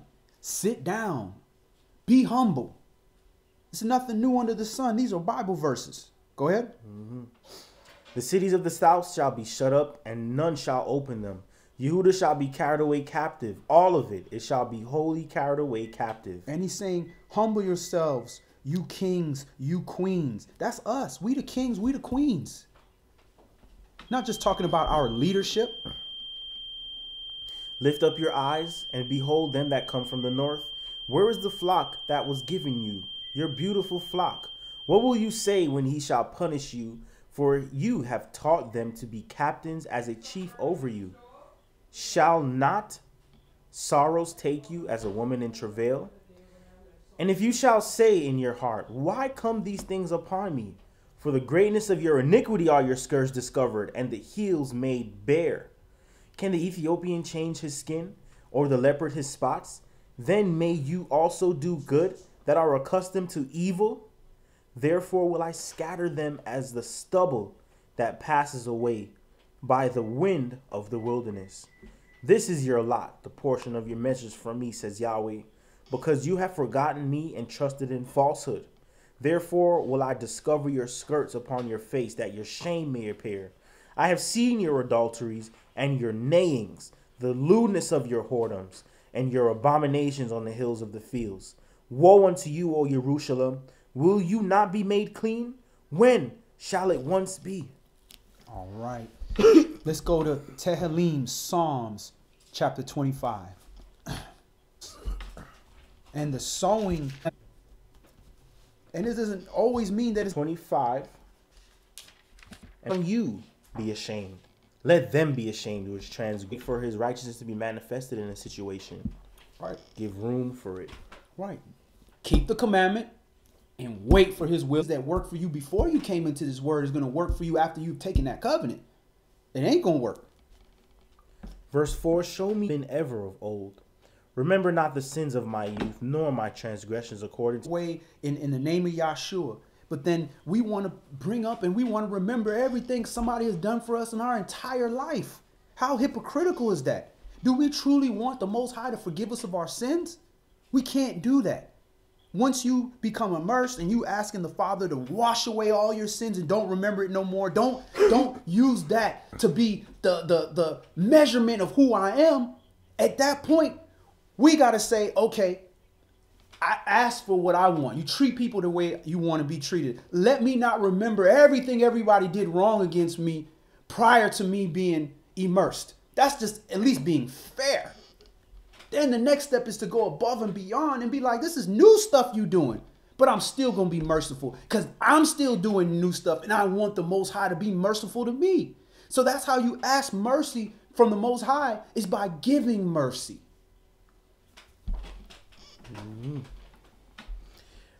verse 8. verse 8. Good and upright is Yahweh. Therefore he will teach sinners in the way.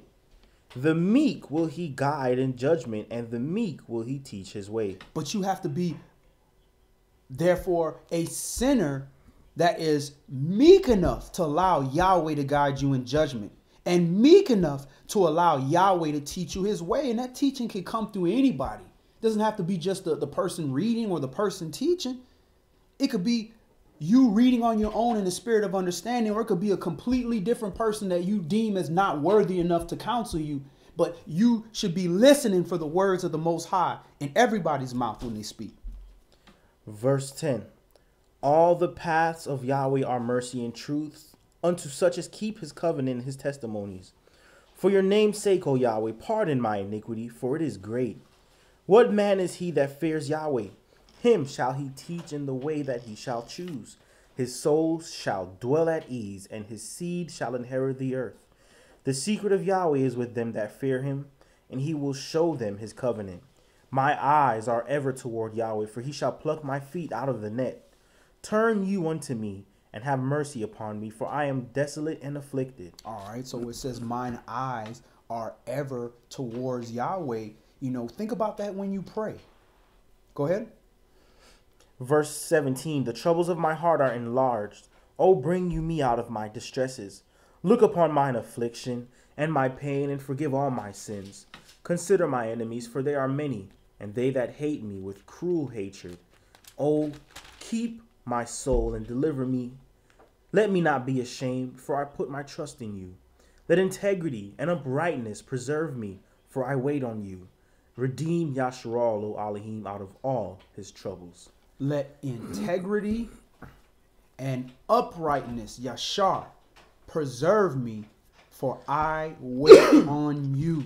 So when you allow Yah's will to be done, after you keep the commandments, that is waiting on Yahweh. And when you build a pattern of doing that, that's how you build your faith to the point where you can move mountains now. Because you know, listen, everything I'm doing is for the glory of the Most High.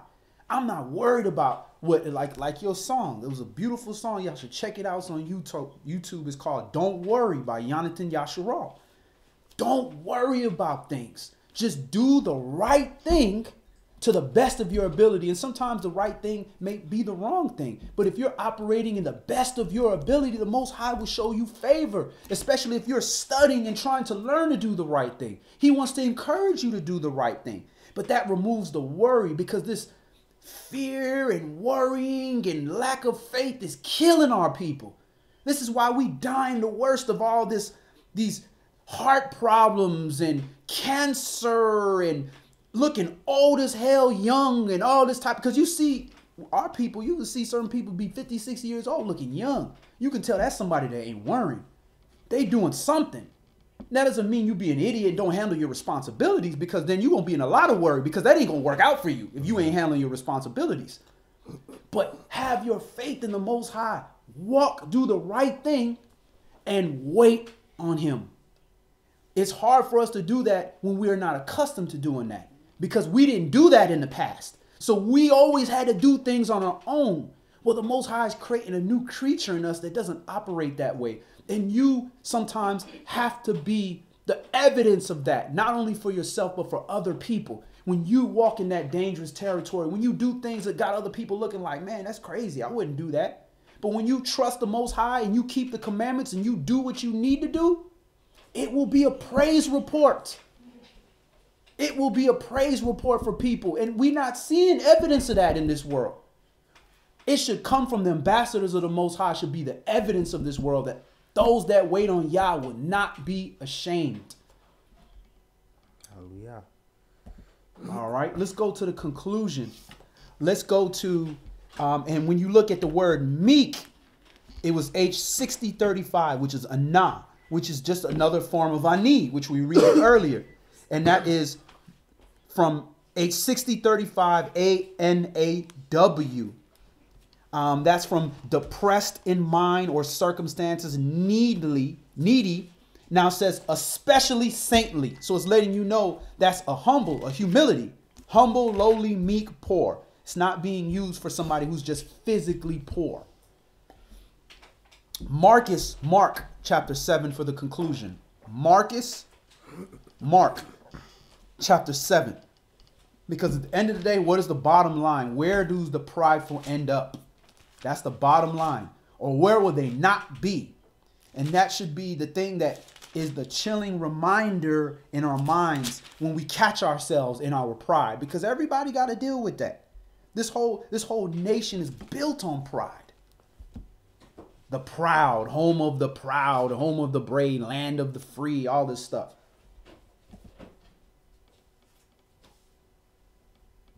And praise Yah, the sisters are testifying and giving second witness that the Creator does listen to our hearts. He surely does listen to our hearts.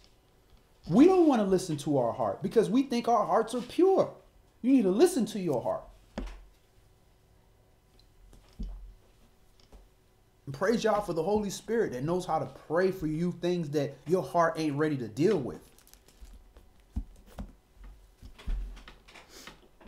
Mark chapter 7 and verse 1. Then came together unto him the Pharisees and certain of the scribes which came from Jerusalem. And when they saw some of his disciples eat bread with defiled, that is to say, with unwashen hands, they found fault. For the Pharisees and all the Yehudim, except they wash their hands often, eat not, holding the tradition of the elders. Now, you're not going to see none of that in Torah. You ain't going to see none of that in here. But you go into the Mishnah and the Talmud and all that, they have all these traditions that you see even the Catholic Church does. That every time they giving out the saltine cracker, they over there, wiping it down and doing everything 10 times, trying to do this display of righteousness, cleaning the outside of the cup. But if you were trying to clean the inside of the cup, you would have put that cup down and say, here, I'm a day too late. I got to wait 6 more days now to do this thing correct. Verse 4. And when they come from the market, except they wash their hands, they eat not. And many other things there be which they have received to hold, as the washing of cups and pots, brazen vessels, and of tables. Okay, so they eat not unless they wash in their hand 10, 15 times. How about I eat not until these poor people and these hungry people and this oppressed people eat? How about I eat not then? You know what I'm saying? And they ain't got room to wash their cups 16, 17 times.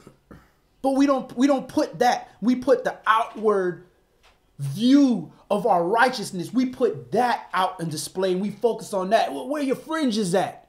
Why are you wearing pants? We just proved to you they did not wear pants. We focus on that outward stuff. You know, why you don't get your head covered? Why do you have your head covered?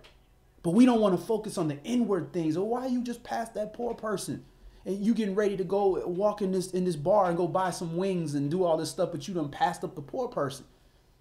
We don't address those things. We don't preach those things.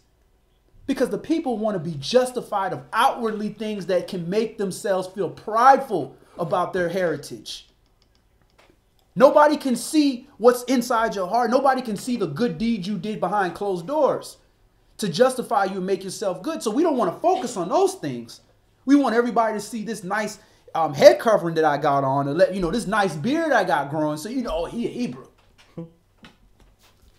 Verse 5. Mark chapter 7 and verse 5. Then the Pharisees and scribes asked him, why walk not your disciples according to the tradition of the elders, but eat bread with unwashed hands? He answered and said unto them, well has Isaiah prophesied of you hypocrites, as it is written, this people honor me with their lips, but their heart is far from me. All right, so you are part of this prophecy when you checking people about traditions, but not dealing with the righteousness of this law. Then you are following in the footsteps of the Pharisees. You are keeping that prophecy. Verse 7, howbeit in vain do they worship me, teaching for doctrines the commandments of men. For laying aside the commandment of Elohim, you hold the tradition of men, as the washing of pots and cups and many other such things like you do.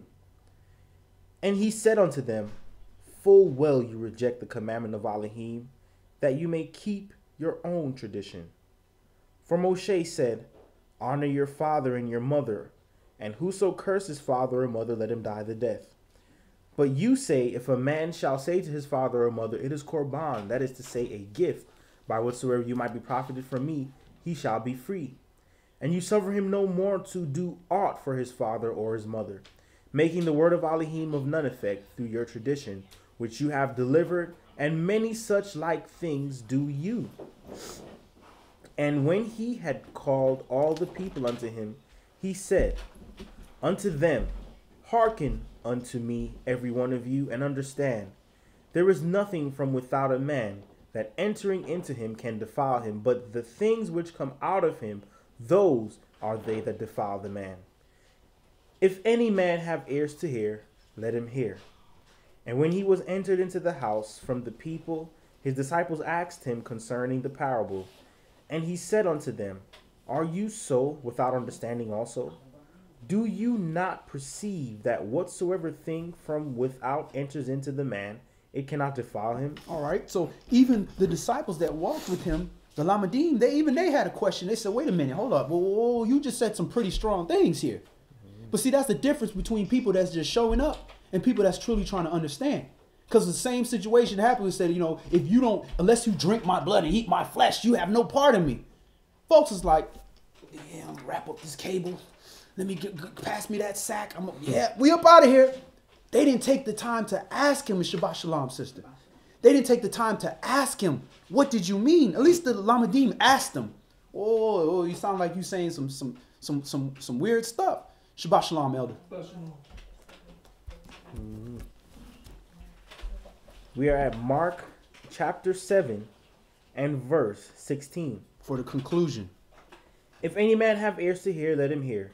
And when he was entered into the house from the people, his disciples asked him concerning the parable. And he said unto them, are you so without understanding also? Do you not perceive that whatsoever thing from without enters into the man, it cannot defile him? Because it enters not into his heart, but into the belly, and goes out into the draught, purging all meats. And he said, that which comes out of the man, that defiles the man. From within, out of the heart of men proceed evil thoughts, adulteries, fornications, murders, thefts, covetousness, wickedness, deceit, lasciviousness, an evil eye, blasphemy, pride, foolishness. All these evil things come from within and defile the man. All right. So they kind of asked them like, "Oh, what do you mean? Hold up now." You know, they didn't have enough gall to say, are you trying to say we can eat unclean food? But they said, "Wait a minute. I'm going to make sure I understand this." But they didn't have enough nerve to ask him certain things that they should have known already, that the Most High is not going to send his son here to tell us to defile our temples. But they need a little clarification, and Yahshua addressed that too, that I'm not even going to sit here and try to explain, don't eat unclean food. You know that already. Let you make sure you understand what I'm focusing on here. And he gives a second witness telling you it's what comes out of the body. It's the spirit that's in that man, that pride, that deceitfulness, that covetousness, lasciviousness, foolishness. Those are the things that defile the man. And a lot of times people can read things in error. Like anytime they read in the New Testament something concerning meat, they automatically think he must be talking about unclean meat or some pork or something. Right. Or they'll read something in the New Testament mentioning flesh, and automatically somebody thinks he's talking about sex. Just because it says flesh doesn't necessarily always mean, or lust doesn't sexual. always mean sex. The flesh could also be anger. The flesh could also be, different sorts of iniquities. It's not just the carnal. As soon as the Bible says flesh is sex, right? Or as soon as the Bible says meat is pork. That's not what he was. That's not necessarily right. what it's. The same thing with adultery. When they see adultery, the first thing you thinking is he talking about Israel sleeping with somebody else's wife. Mm-hmm. Nah. Check those things. Look deeper, and remember you're dealing with a spirit. So you should look for the spiritual, and he's using carnal things for you to better understand the spirit, which means you can't be carnally doing those things and you can't be spiritually doing those things. Verse 24. And from there he arose and went into the borders of Tyre and Sidon and entered into a house and would have no man know it, but he could not be hid. For a certain woman whose young daughter had an unclean spirit heard of him and came and fell at his feet. And the woman was a Greek Syrophoenician by nation. And she besought him that he would cast forth the devil out of her daughter. So Syrophoenician would have been more like Hamite. Mm-hmm. Phoenicia would have been more on the Ham side, but she was Greek. So citizen. She was a citizen of the Greeks, but she was a sister, and she Syrophoenician. That's where we get our like Syria and Phoenice. That's where we get our Phoenician script, which is a Hamite-based writing system, because we had pictograph, which is before when we was on the other side of the river. So that's letting you know what this woman was. This wasn't some Euro-Gentile that came down and talked to her. Verse 27, but Yahshua said unto her, let the children first be filled, for it is not meet to take the children's bread and cast it to dogs. He tried her pride. Let's check your pride. You out of order, first of all, because I'm coming to my people first. Then I get to y'all. But since you did come, let's check your pride. If you really truly believe in this word, you're going to put your pride to the side and you're going to accept the order of the Most High and see what happens. Verse 28, and she answered and said unto him, yes, master. Truth. Yet the dogs under the table eat of the children's crumbs. So she had enough spirit and enough understanding to say that, listen, yeah, I know the order. But guess what? You gonna feed us too. We gonna eat too. So at the end of the day, yeah, we dogs because we don't understand the law, not because we just some filthy people. We don't understand the law. We are beasts without law. I get that. But guess what? You're gonna feed me this law too eventually. You're gonna feed me this bread from above also at some point. So yeah, I'm gonna accept the order because I accepted the order when they had my people on top. And y'all were slaves. I accepted the order then, so I'm going to accept the order in the kingdom where it has y'all people on top and us beneath. Verse 29, and he said unto her, for this saying, go your way, the devil is gone out of your daughter.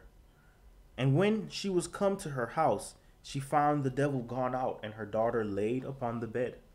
And again, departing from the coast of Tyre and Sidon, he came unto the Sea of Galilee through the midst of the coast of Decapolis. And they bring unto him one that was deaf and had an impediment of speech. And they beseeched him to put his hand upon him. And he took him aside from the multitude, and put his fingers into his ears, and he spit, and touched his tongue. And looking up to heaven, he sighed, and said unto him, Ephphatha, that is, be opened. And straightway his ears were opened, and the string of his tongue was loosed, and he spoke plain. And he charged them that they should tell no man, but the more he charged them, so much more a great deal they published it. So that's interesting. It looks here, it says, and they bring unto him one that was deaf and had an impediment of speech. So this is somebody that, you know, spiritually can't hear this word, is suffering. And because they can't hear the word, the words that are coming out their mouth are defiled, or impotent in speech. It's not good communication. So Yahshua is opening his ears, you know, with the touch of his tongue, with the word that's coming out of his mouth, and putting the word of his mouth in his ears. And now this servant can now hear. So now the servant can now speak properly. So all of this, what comes out of our mouth, starts with what we listen to, what we hear, who we listen to. Verse 37, and were beyond measure astonished, saying, He has done all things well. He makes both the deaf to hear and the dumb to speak. All right. So these prideful people will be outside of the kingdom. Pride will hold you outside of the kingdom because you are placing your own level of importance higher than the level of righteousness and what you're supposed to be doing. So let us always be honest with ourselves and not allow false power or perception of being in position of power to cause us to fall prideful. So that's all we're going to do today. Any last questions or comments before we close in prayer? All right. Let's go ahead and end in prayer. All brothers remove their head coverings, and all sisters pray with their heads covered. And we face the east towards Jerusalem. Elder, can you close us out in prayer, please? Heavenly Father, Yahweh, who's holy and true covenant, Elohim, Abraham, Ishak, and Yaakov. Righteous Elohim, our sovereign Elohim, we give you all thanks and praise in Yeshua's holy mighty name. Because, Father, you knew us, Father, before we ever born, Father Yahweh. You knew what kind of person we were going to be, Father Yahweh. And you allowed us, Father, to be directed, Father, by you, Father Yahweh, in hopes, Father Yahweh, that we will follow your path, Father Yahweh. And we give you thanks and praise, Father, for giving us the chance, Father, to follow your path, Father Yahweh. Thank you, Father Yahweh, in Yeshua's mighty name.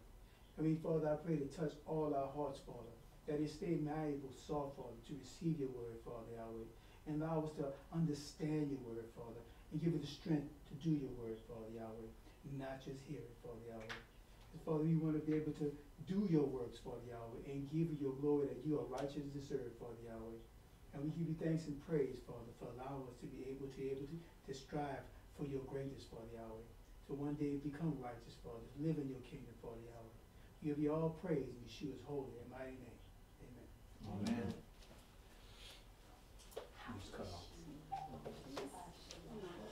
Question on, bro?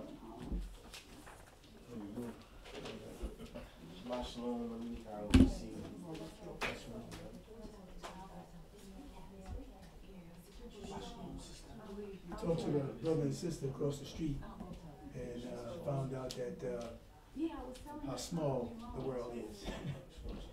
And so